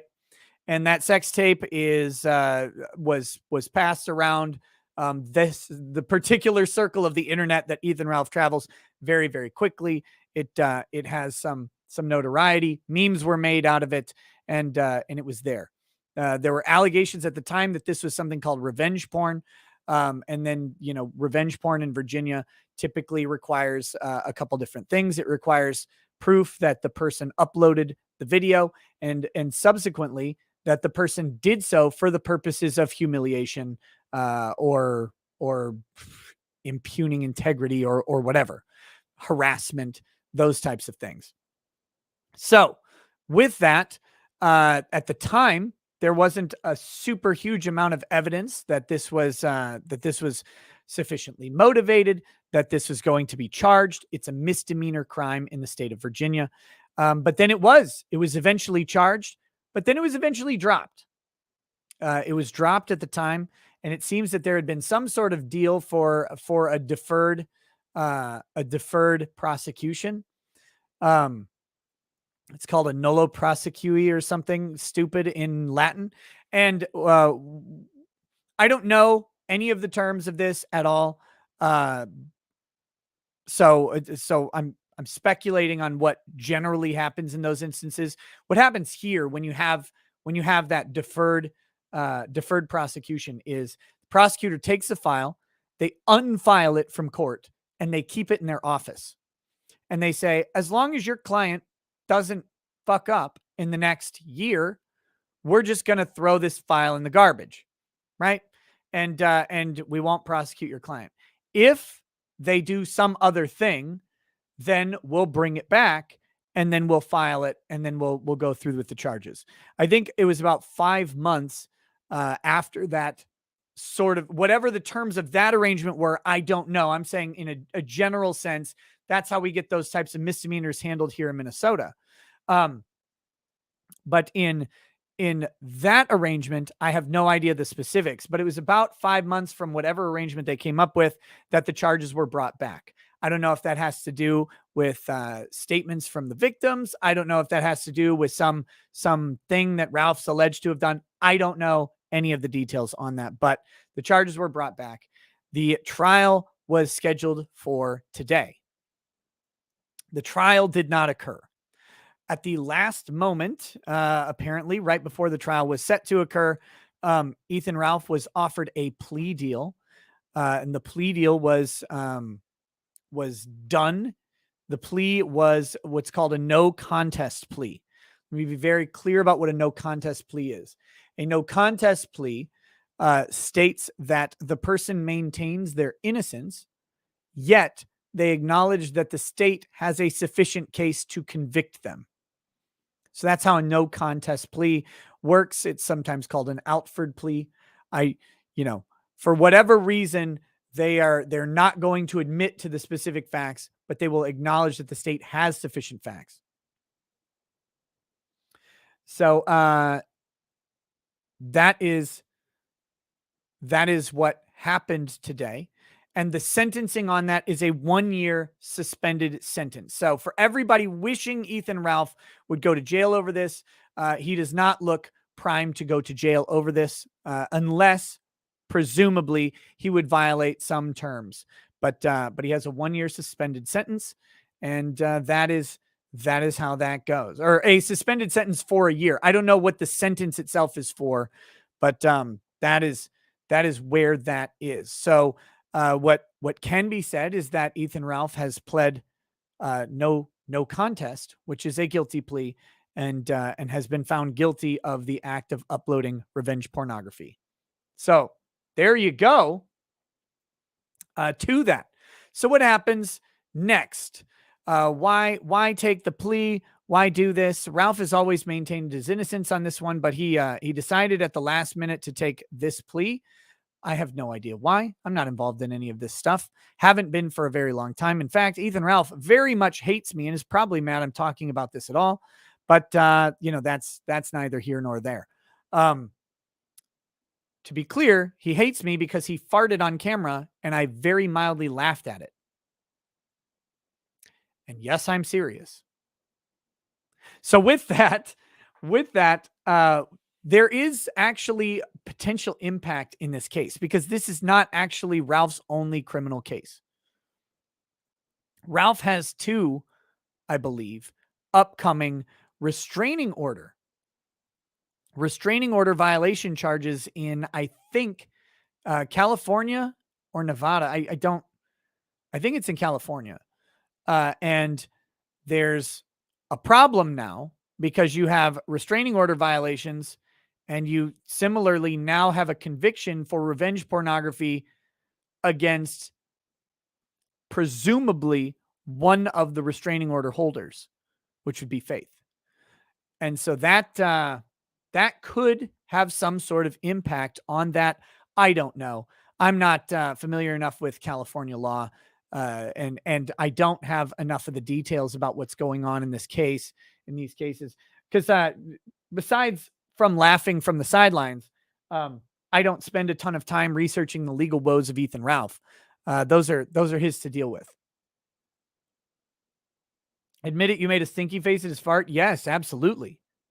It sounded disgusting and horrifying. Anybody who says otherwise is silly to me. It sounded really gross. But I also did, let me be very clear, I did say doing a 24-hour live stream, you're going to fart on camera. I do it all the time. I don't think mine gets picked up, but you never know. You never know.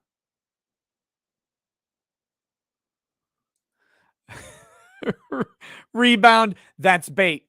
That's bait, Rebound. That's bait.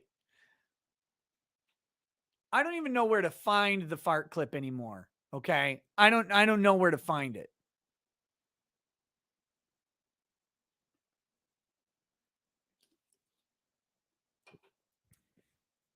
But yep, Brittany Venti is an avid burper on stream. So there's that too. Some of those sound stinky too, Brittany. I'm not going to lie. Some of those burps do sound a little bit rancid. 24-hour fart stream win. I'll just Jack Murphy right up to this this microphone and just blast one into it for you. There you go. So that's that. Look, I don't want to belabor the Ralph situation too much. And again, I'm limited in what I can say. I will say, I think his decision to go absolutely nuclear on me over a very lighthearted ribbing was one of the stupidest things he's done, and I'm including a lot of things in that qualification, but it's high on the list of one of the stupidest things he's done. I have no idea why he did it. It was never my intention to you know to have it out with Ralph. Fucking cares about Ethan Ralph.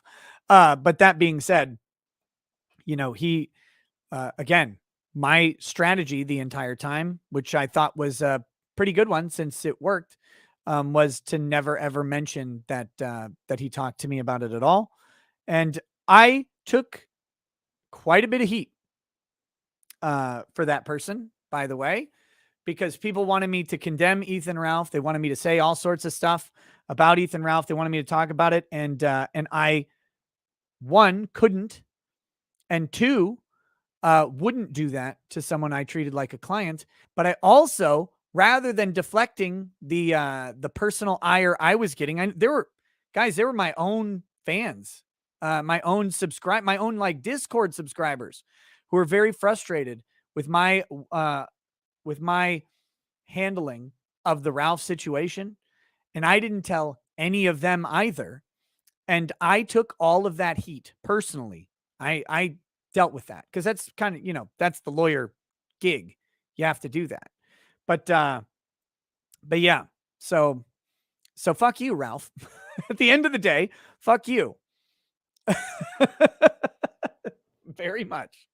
Silly person. Good God. Tofu Hazard says, I heard it was the Kiwi Farms and that damn pedophile Josh Moon that super hacked the kill stream. I've heard the same thing. Seems like what they did. Stephen Oglesby says, sorry to be unclear. I wondered if you were going to continue covering the trial at night as you did last night. We're probably going to peek in on it in just a little bit. I don't know how much we're going to do tonight, but I didn't have time to review it. That's the problem. Is I don't know where to even pick up. So I might not do it tonight.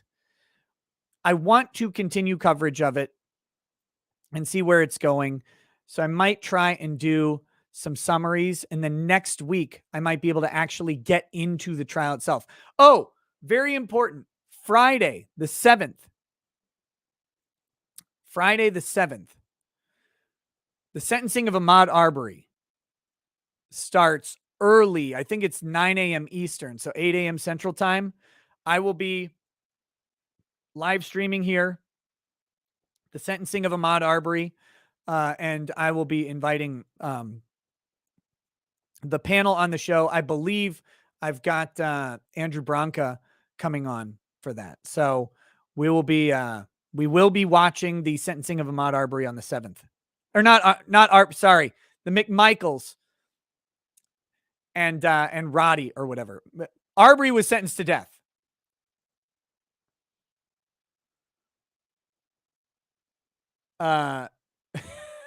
So Arbery was sentenced to death by the McMichaels, but the McMichaels sentencing will be on Friday. So we'll do that.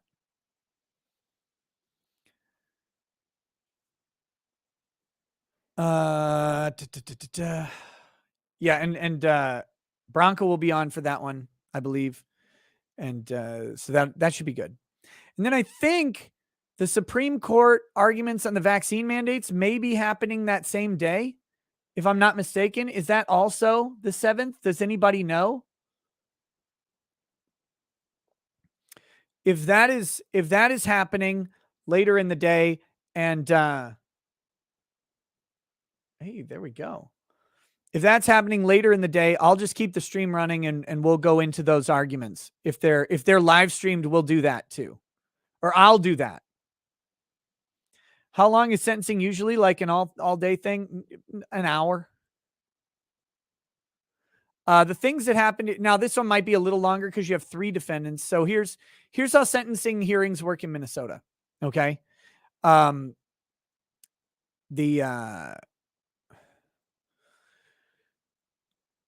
verdicts are maybe refreshed in the record.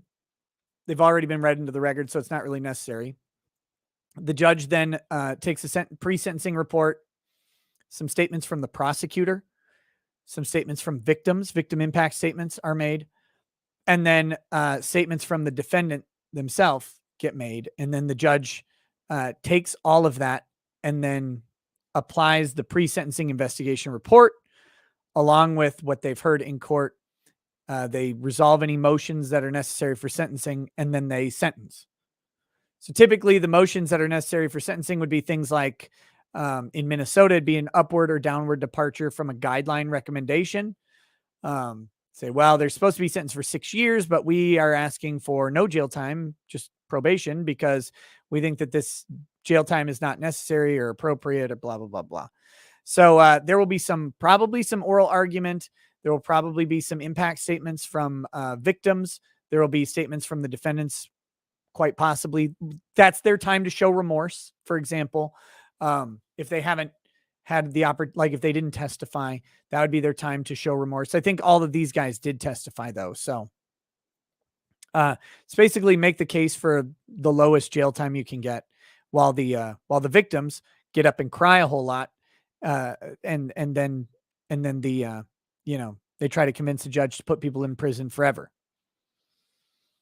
So that's going to happen. I don't know how long that'll be. Like I said, here it's like an hour, I mean, I guess it depends on how many charges you've got, but you've got 3 defendants. That's 3 potential statements there. And they may let several of the victims' family members testify, and say how this has impacted them. They'll never get to see Ahmaud steal another hammer. They'll never get to see that again. And one of them will be like, he was my jogging partner. We went jogging every day. And now I don't have a jogging partner anymore. So they'll get those sort of things out, and they'll be, and I'm making jokes, but victim impact statements in murder trials are actually pretty, they're pretty rough, right?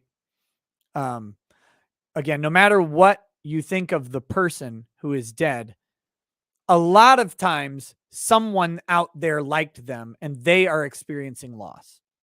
So they typically are very emotional and stuff like that. So remember, I deal with things through jokes and I process things like that through jokes. So I'm not the best person to garner like sympathy and stuff like that from, because I tend to laugh through it. But yeah. Stephen Oglesby gives a thumbs up. Nate with a big donation. What's up, Nate? Says, not Nate the lawyer, different Nate. Says, hey, first time I've caught you live in a while. Loved all your stuff lately. Great work, man. Hey, thanks, Nate. Very much appreciated. So that's the goal on Friday. That's going to be an early show. It'll start 8 a.m. Central Time because it's 9 a.m. Eastern. Are we going to get to the dismemberment? I don't think we're going to get there tonight. I really don't. Because I spent too much time bitching at the beginning of the show. But see, I bitched at the beginning of the show, and now I feel I'm in a better mood tonight. So, or by the end of the show. So it's your fault. If you would have made me feel worse by the end of the show, then I, maybe wouldn't do it next time. But we'll have to, again, I need to review what happened. Someone said there's like an hour and a half video tour of the house. That sounds riveting. Body cam footage of FBI agent and Widmer kidnapping plot. Oh, that's cool.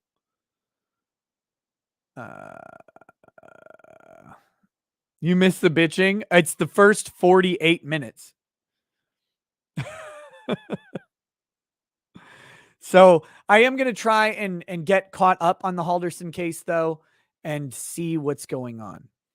But let's see. Was there anything else we need to go through before? I feel like I got distracted in the middle of something, but I think I was done talking about Ralph.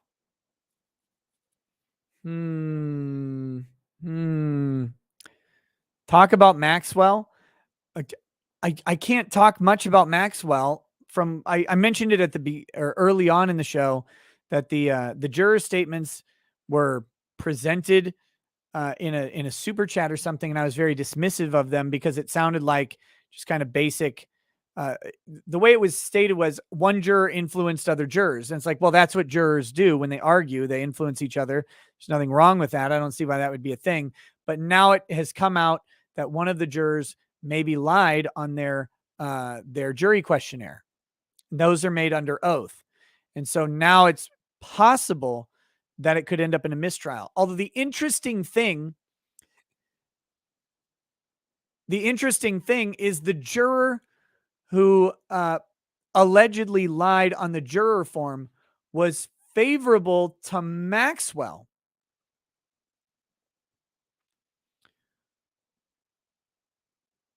As to Bronca's self-defense thing on Saturday, I have to. I forgot it was coming up. I have to check with my family to see what we have going on Saturday. I couldn't tell you yet. But so, yeah, the juror seemed like the juror was a victim of abuse and was casting doubt on the victims of Ghislaine and Jeffrey Epstein that were testifying in the case. So the question of whether or not there will be a mistrial or something there is weird, because the benefit would have gone to the defendant.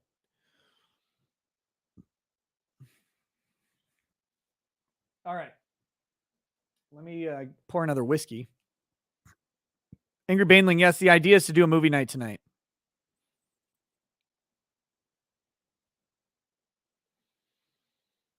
That would be the goal there. What do you say there? I'm not sure what movie, but that would be the goal. It is movie night. So we got to get through the chats and then shoot over there, because I have an early morning.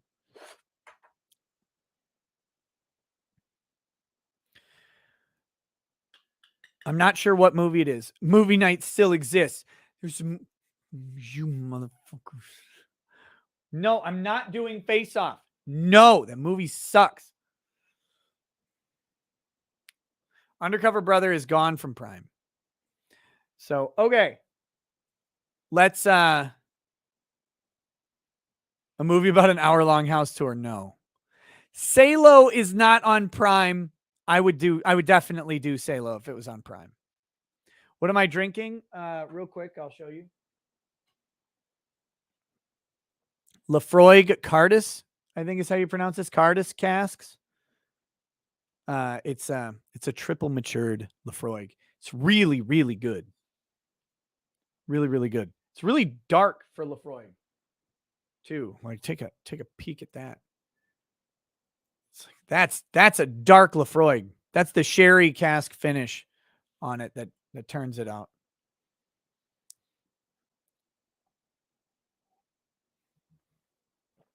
T read a report that said the juror was against Maxwell, explained away how the victims could be easily confused. Okay, maybe that's the case. I don't know. Again, I might be completely off on this. I have not really followed the Maxwell case because I was following Potter. Joe is covering Maxwell. He was doing a very good job of it. I would have had to do a ton of extra work during the Potter trial to try and follow along, and I didn't have time. So, Big Lebowski isn't on Prime, Mr. Bentham. I would have already watched it. Okay, we're going to stop talking about this other stuff. And we're going to read the super chats. And then the Tolkien guy went protected? No! Is that our fault?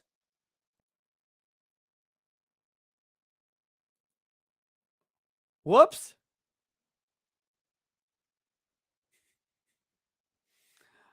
Let's see.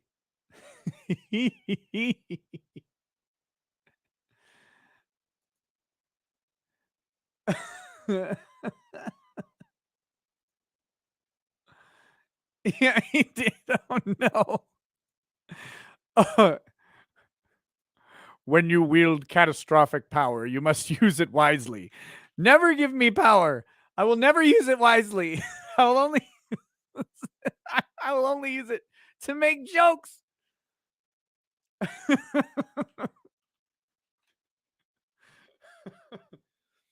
Look at me.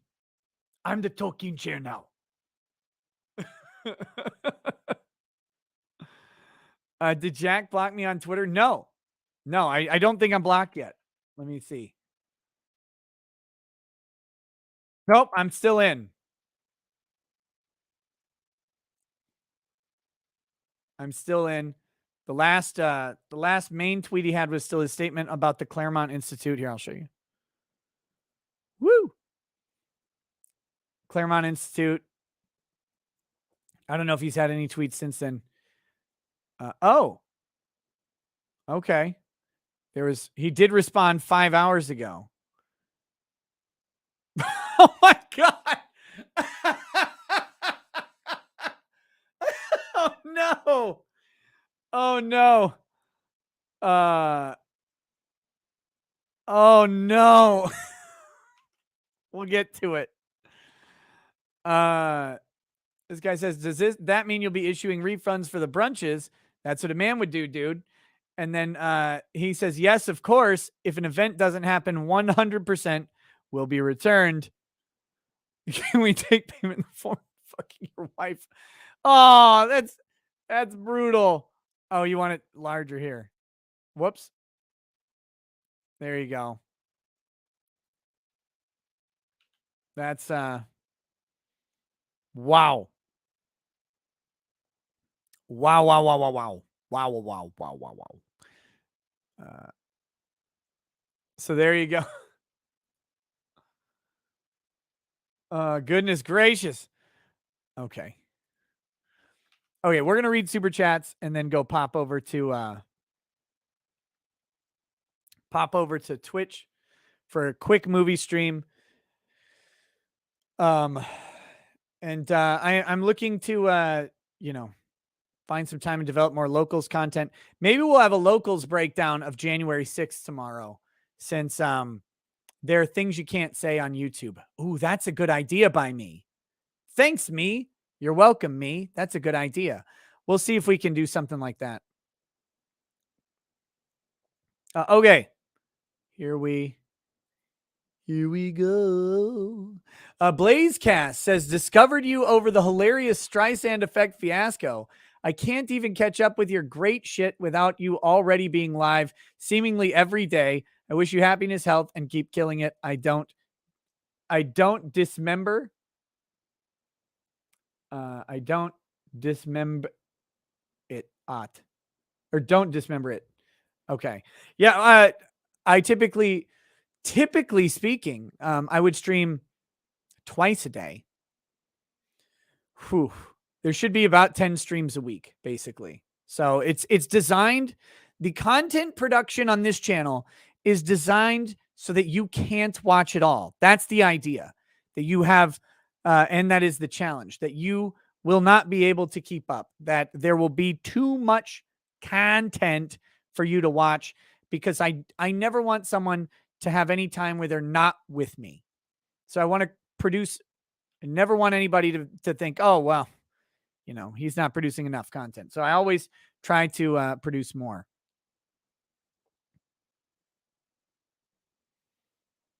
More. I don't think you understand how much life I don't have. I'm working on it. I have limits too. I'm trying.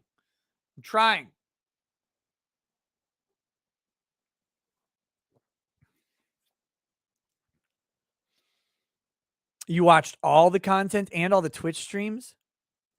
Man, that's dedication. Some of those are fucking terrible. Skullgar Thane says Jax KY can liquefy metal beams. Gross.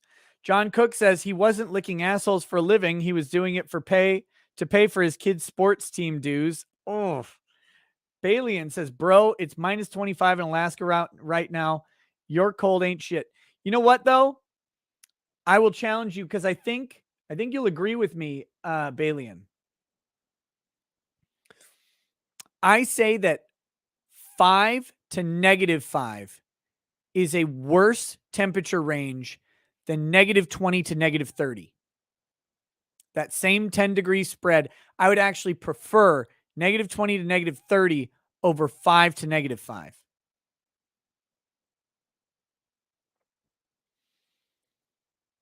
So there's something about when it gets so cold, like you go outside. If it's -30, I feel like I can go outside in shorts. My body, it just accepts death. It accepts death. And you're like, it's like, well, I guess we're just dying then. YOLO. And you don't get cold, to me. But that like where that 5 to -5, your body's like, oh, you can survive if you make it back inside or build a fire or something. Please try and live. I'm gonna make you cold so you feel pain, so you're motivated to live.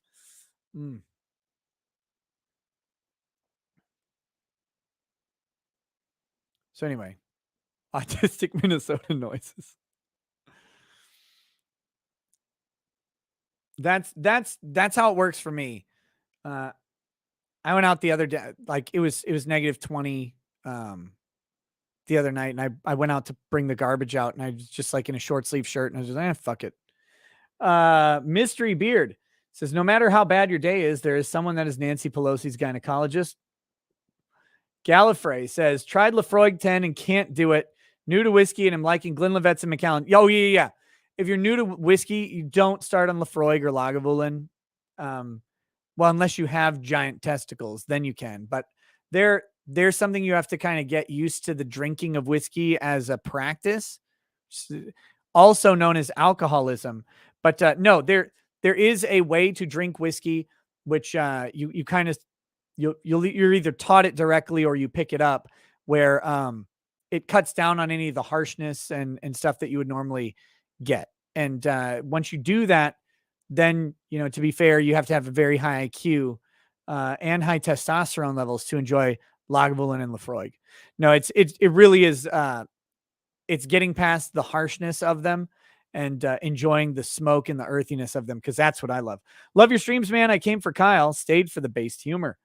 The gray one says, Killer Instinct Arcade, man, that takes me back. Happy New Year to you and your family, Nick. Cheers. Your taste in mains is sublime. TJ was fun and had good themes even now. TJ combo, man. He was good.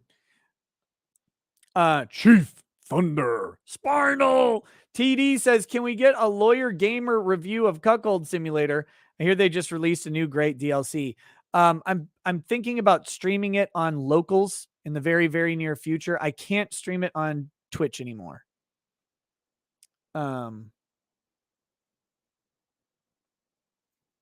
Rudolph says, explain the kitty with the cat picture. That was done by a friend of mine. His name is Eric Wew. He's a artist. I think he's a Guinness Book of World Records winning artist, but he's an artist. And that is the that viral video from Jeffrey Middleton's court. No, wait, it wasn't Jeffrey Middleton's court. It was from a Texas court where the lawyer called in his granddaughter or whatever had been using his Zoom filters and had made him a cat. And he said, I'm not a cat. I am ready to proceed. So that's just a capturing of that moment. Blake Pritchard says, finally hung my South Dakota portrait from PhotoChad's website. Bought biggest frame available. Screw that vindictive couple who harassed him. Awesome. Very cool. Legendary Wizard says, I pop in and the first thing I hear is, see ya, fuck off. Love you, Nick. Thanks. Eclipse Warlord says, Raggeds, your commentary is what makes these trials bearable. Oh, and Cyrano de Bergerac is envious of your nose. He is. That's a great play, by the way. JD Free says, if Minority Report taught me anything, it's that this Chandler guy must have been set up because real criminals never leave an orgy of evidence. Tyler J. Ventura says, Nick, why do you live in Minnesota? I'm in Canada and it's tough to move to a warmer place, but you're in the frozen hellscape by choice. Moved to Minnesota because of my dad's job when I was a kid. Stayed in Minnesota because I met a fine lady, Lady Rackets, and am stuck in Minnesota because Lady Rackets' family is in Minnesota. So that's where we are. Kyan Rennell says, my daily super chat demanding you not mention Jack Murphy. Sorry. Cuckolds will be mocked thoroughly and relentlessly forever. Matt Hagen says, I listen to the night shows the day after because I'm not a degenerate. I command you to shame people. What now? I love the show. Thanks for all the entertainment. I'm not supposed to shame people now, I guess? Shit. Ginger Finger says, I'm sorry, but I missed New Year's and thought I'd ask which Kyle. There are too many Kyles. Well, haven't you seen Kyle? You haven't seen Kyle? Kyle Rittenhouse. Kyle Rittenhouse, sorry. Jillian Seed says, Domitian was not wrong about the Senate. KM Wolfsoul says, your late shows have been a joy with sleepless nights due to a newborn. Would you make a toast to my husband, who's been my rock through it all? Of KM Wolfsoul, of course. To KM Wolfsoul's husband, whatever his name may be, dads who are present in the lives of their children are hopefully, and by default, a blessing. They are a rock. They are support for their spouse. And when they work together as a team with their spouse, they produce children of good quality, good character, and good conscience. And may that never be forgotten, that the value of a dad, the value of a mom working together produces something much greater than the sum of its parts. Cheers. Master Bader says, the new M1 Max MacBook Pros are pretty dope. Whoever says otherwise sims for Jack Murphy. You know what? You right. The M1s are a fantastic chip. Very cool. It's the thing that has brought me closest to buying a Mac. What I really wanted was a Surface, the Surface, what the fuck's it called? The business Surface that has the ARM chip in it. I wanted, it uses the SQ2 chip. I wanted them to refresh that with the M1 competitor. That's what I wanted them to do, but they haven't done that yet. When that comes out, I'll probably actually buy it. But it's not the Pro. Surface X. The Surface X. Work in IT, Surface X is trash. That's why I want the refresh of it.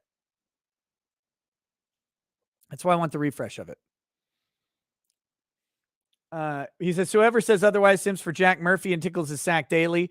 Throw that Surface in the dumpster. I doubt it. Garrett Nard says, look up Crabcrawler1 on Twitter now. New Jack Murphy info. It's not new info. It's the school stuff. I've talked about it a couple times without getting too far into it.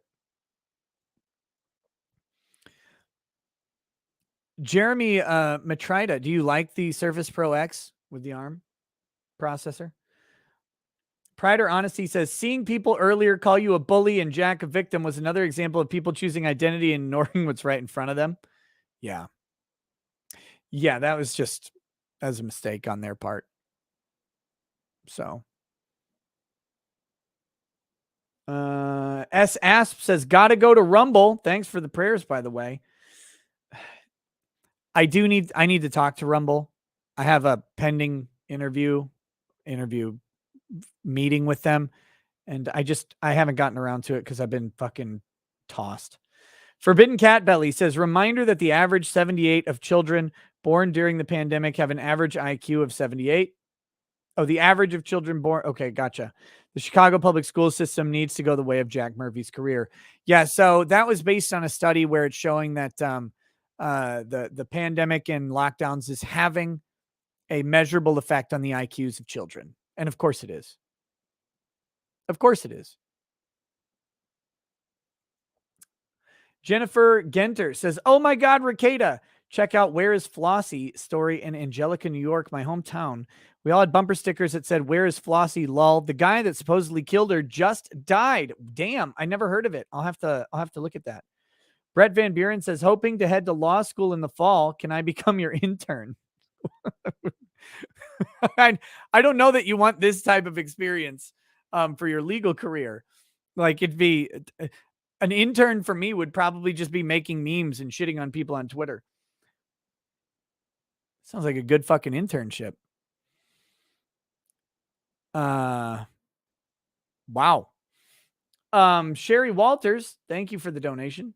Samantha Schoner says, I've been asked to join a teachers union before, but I don't want anything to do with strikes. The education of my students will always come first. Samantha, you are a credit to teachers. Squizgar says 7 inches is pretty big, right? I mean, I think so. C. Neal says, I'm stealing that toast. It was truly beautiful. Anyway, send your copyright suit on it so it will be worth it. Yes.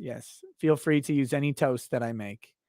Broly Power Maximum says, if they find my skull in that fireplace and dismembered 3 legs, it was my ex-wife. I just want it known. Also, did you get my email? Maybe resend it and put in the subject, this is Broly Power Maximum. Because I don't know. Unless you put it in, if you put it in the thing, I'll look for you in my email, but I don't know. Squizgar says, wait, does Nick not know the greatness that is cake farts? I have no idea what cake farts are. JDA says, now shout out to Saryurin. S. Asp says, we'll be doing the Brian Cummings trial later this year. Minneapolis police, the innuendo will be worth it. What's he accused of? What's Brian Cummings accused of?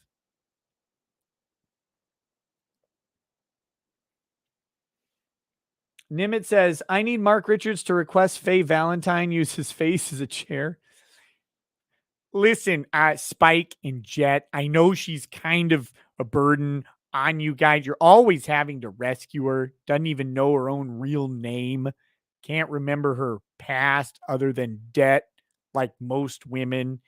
But if I'm being honest, at the end of the day, I think we can solve this problem if you just go ahead and have her sit right on my face. And I think it makes it's, I'm just saying it's comfortable. Maybe that would work. And I promise to only breathe deeply 2 or 3 times while she's sitting. Indie Visualist says test. Passed. Timothy Reaper says, that's not true. Angry sharding intensifies. I made you, Ricada. Kavo Zebo says, bro, you didn't know Moses was a racist that destroyed Egyptian democracy? Come on, man. Nonpartisan Media says, can anyone say slander and libel? Yes. Squizgar says, Didney Whirl, Didnywhrl. Whale Ears says, I don't know if Cleopatra was a good pharaoh, but she was a hell of a drama queen. Oh, there you go. Ackles Floozy, welcome to Super Lawyer. Oh, shit. Fucking, the poor stepchildren over at Odyssey today. I apologize, guys, for not having your chat up the whole time. I'll take all of the gay slurs you want to throw at me for that one. See, again, I need some like automated system that does all of this. Otherwise, I'll always fail. Evil XY says, why are there so many trash people? By the numbers, there's just going to be a lot of them. Blonde Lord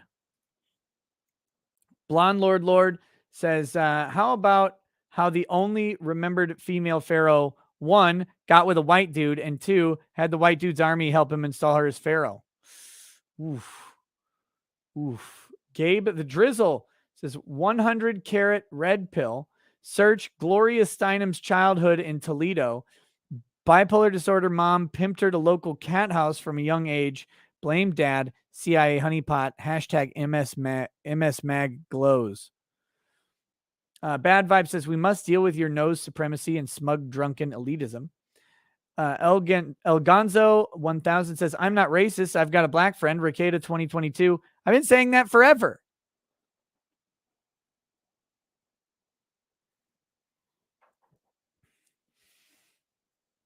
Tamara Holloway says, James Fields was from Ukraine, member of the Blood and Soil, a Soros-funded Marxist group bent on the overthrow of the Ukrainian government. Well, there you go. I had no idea anything about him. I just saw the case and I thought, I don't know. I don't know if he's guilty of that, because it kind of looked like he was reacting to people attacking his car, and by extension him in it. But, that was just my read. I didn't watch the trial or anything. Crispy Bacon says, worked as a teacher in New York and abroad in Korea for several years. Now I own apartment buildings and work as a jack of all trades. Life feels more fulfilling. I'm my own boss. And even after New York's taxes, I still make over $90K and own a house in the suburbs. Fuck college. Trades for the win. Kevin Kimple says, isn't the purpose of her entry in the book regarding Kyle to highlight racial injustice, which would feed the narrative that she had no interest in actually doing research into what had happened? Yes. Yeah, I mean, she clearly didn't want to. She didn't want to know the truth. That's obvious. Lissa Walters says she went on to tweet and said she stands by him being a white supremacist. C. Neal says, beautiful toast, sir. Thank you. It's truly inspiring. It inspired me to steal it, hold my head high, and think of you and say me. Honestly loves it. Tina says, Nick, you say you can't stream that much this week. It'd be funny if they made a decision on the Vic case tomorrow. Well, I mean, I'll be streaming tomorrow night still. It's the daytime stuff that's the problem. Chris Webb says, how are you not hungover by now? It looks like I drink a lot more than I do because of the magic of TV. Because, every time you see me take a drink I don't drink the whole glass. Danger Casey says, when the Tolkien Society did a woke webinar last summer, I started the societyoftolkien.org to host a non-woke webinar. Check the site for the video. So you guys can check societyoftolkien.org if you want to see the non-woke webinar. Timothy Reaper says the Tolkien Society should just go back to whining about the lack of gay black elves in Lord of the Rings. Oh, did you guys see that the Amazon series has added a sister to Isildur, the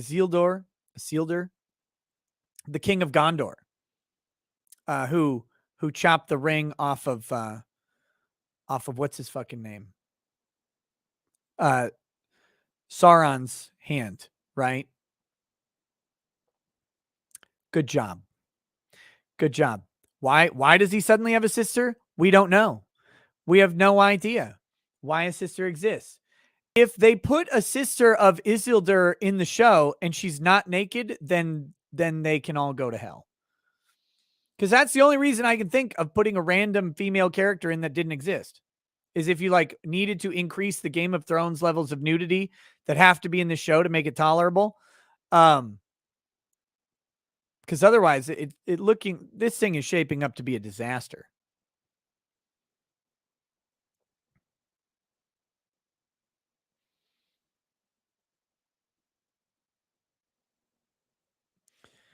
Not applicable says, can I forbid all copywriting of pictures of myself? Not easily. No, not really. Don't you demand naked degeneracy in my wholesome Tolkien lore? You're not going to get a wholesome Tolkien lore out of the show. That's the problem. You're going to get garbage, probably. And the only way to make the garbage redeemable is to add nudity. That's what happened with bad horror movies, right? It worked for them.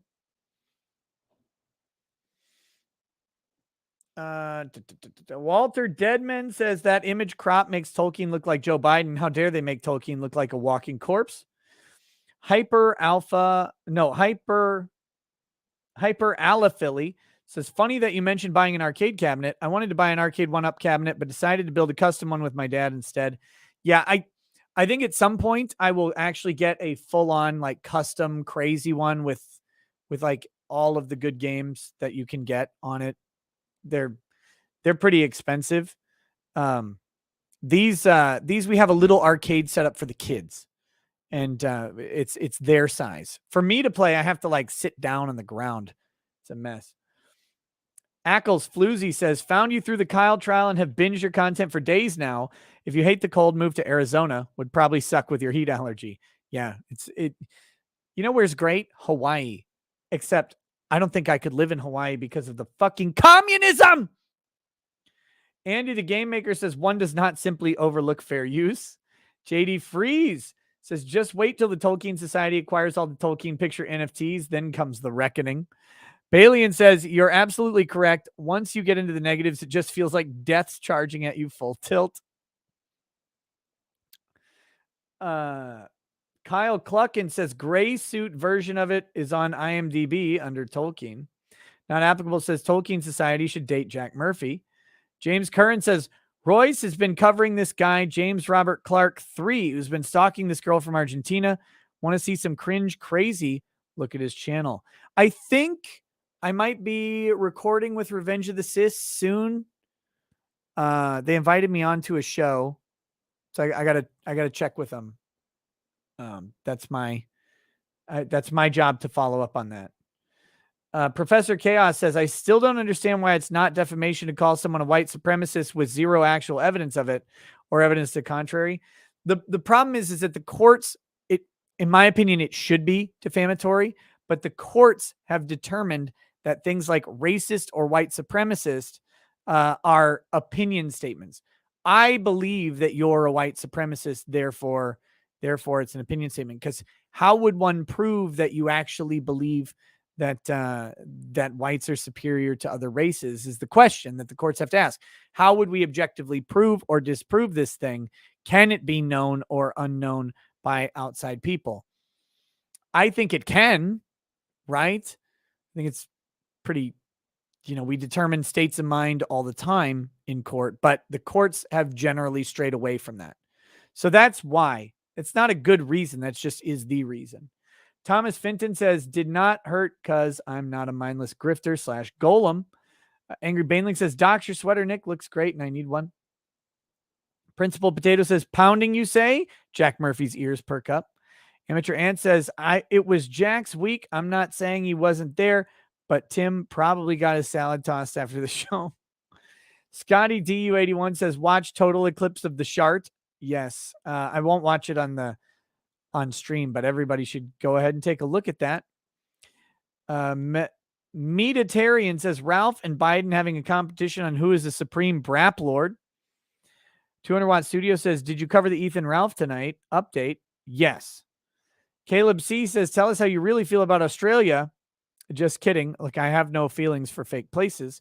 Sorry to hear of the recent loss of your friend. Hope you're going well, bud. I'm doing okay. New dislike button says, I'm giving you money for this. I'm help paying your bills. Watch Vampire Hunter. FSHN 4x4. Thank you for the donation. Crom Killer says the name's Maxwell. Maxwell Smart. Maybe he should have got smart. Deg says, so you're telling me this guy went a whole day of abuse online and only needed shelter when the degenerates here got involved? Impressive stuff. Well, to be fair, it's early AM over in the UK right now. So if he's a Brit Bong, for example, or some other brand of European, he might just be getting up and experiencing it then.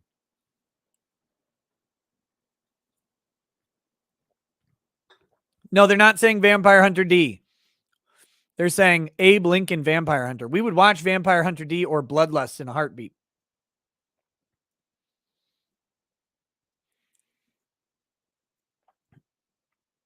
Nuclear Winter Gamer says, Tolkien Society, quote, we paid money for these photos. Me. Forget about that shit. Here comes Mongol / Ricada. Amateur Ant says, always remember Jan 6th was a mostly peaceful protest, just like what Antifa and BLM did for over a year. Pranav Oja says, happy New Year to you and your family, Uncle Nick. Hey, you too, Pranav. Thank you. Kyle Bogue says, I have family, and so does my wife here in Minnesota, but we only stay because of her family, not mine. Well, my parents ditched us and went down to Florida. Bums. Oh, we like it warm by the ocean. Oh, yeah, sure. Cool. Thanks. Canadian Histan says, sadly, I'm late and I just noticed a salamander on your shelf. I noticed your name, Histan, immediately. You are indeed a man of culture. Vulcan lives. Did you touch on the Tolkien Society stupidity? Anyways, cheers and Happy New Year's. I did probably about 30 minutes ago. Don Gamer Guy says M1 chips are garbage for third-party support. Well, that's because they're proprietary. But just the sheer horsepower that they crank out is impressive. Charles Iron says, wanted to like Jack Murphy. I definitely felt identity politics forcing me to defend him, but I'm glad this side of the spectrum reinforces accountability. Loretta Silvermember says, wonder how long before they bring J.R. Tolkien back to life like Stan Lee to try selling non-fungible tokens. No One Nowhere says, check Tolkien Society Twitter again. Oh, man. Really?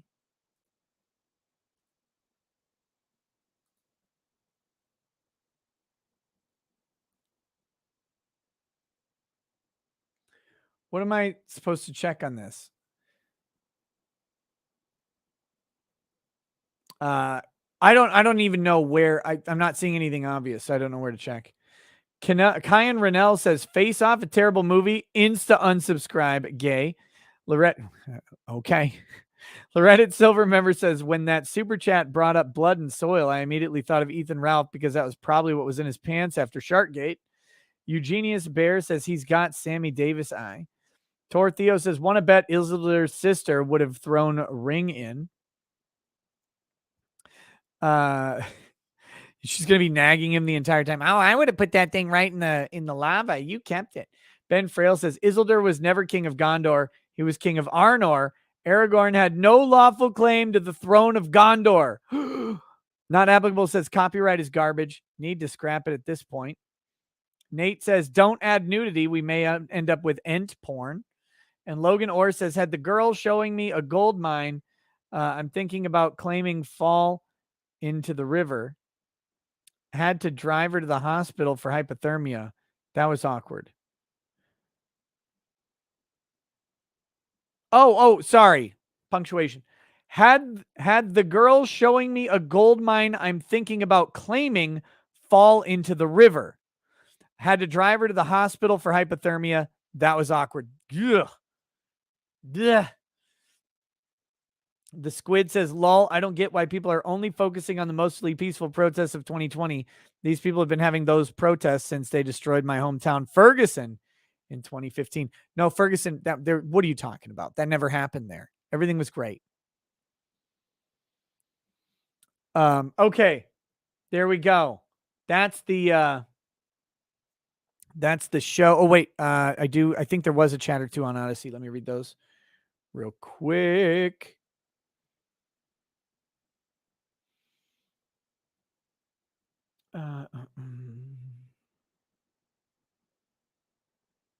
Great US says no slow-mo on Odyssey or mods YouTube cucks.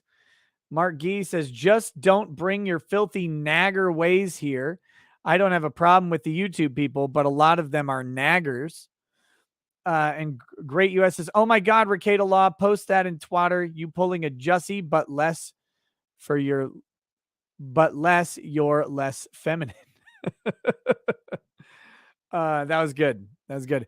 All right. Romo Drummer says, hey, Nick, you like my profile pic? Lol. Yes. And I said that the other day when you asked too. Yes, it's great. Tie beard. Looking sad. All right, guys.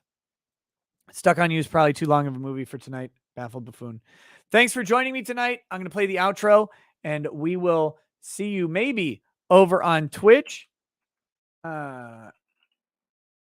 Watch a movie that will be approximately 1.5 hour long and hopefully not a moment longer because it's already late. So we'll see you over there. Hope you have a good night if we don't, and see you tomorrow. If I can do a daytime show tomorrow, I will. It would probably be around 1 o'clock. I teach till 11, so it'd probably be around 1, but I'll announce it when I can. Otherwise, tomorrow night. Oh my goodness. We'll see you then. Have a good night, guys. Peace.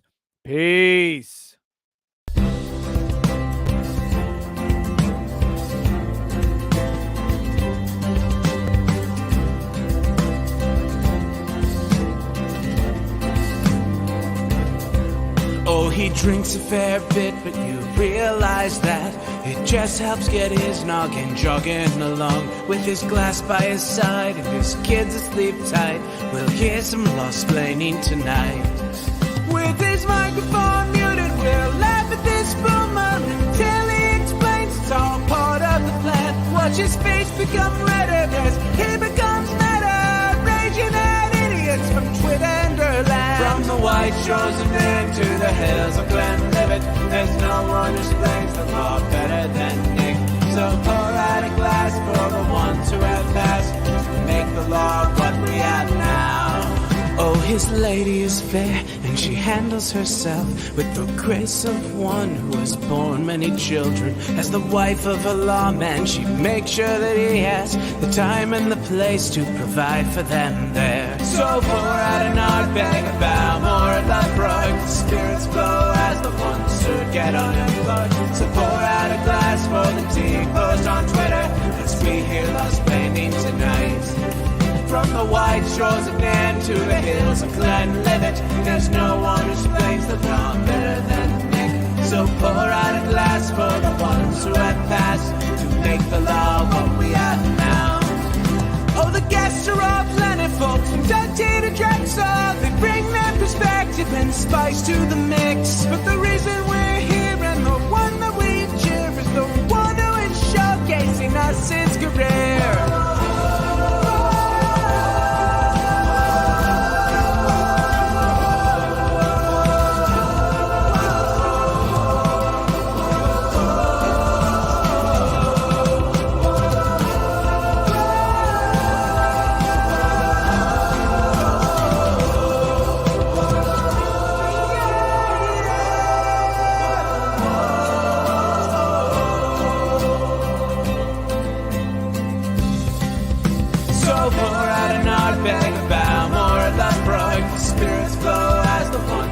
Get unemployed. So pour out a glass for the tea post on Twitter as we hear law-splaining tonight.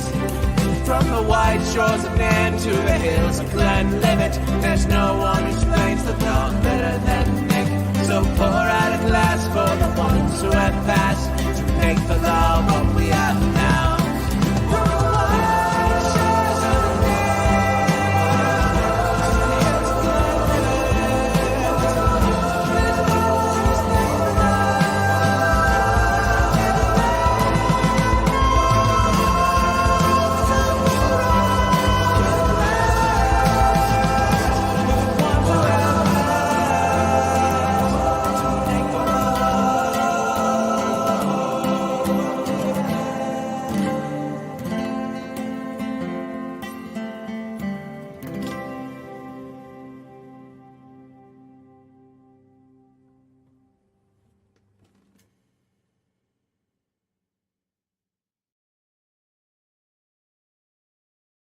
I doubt it.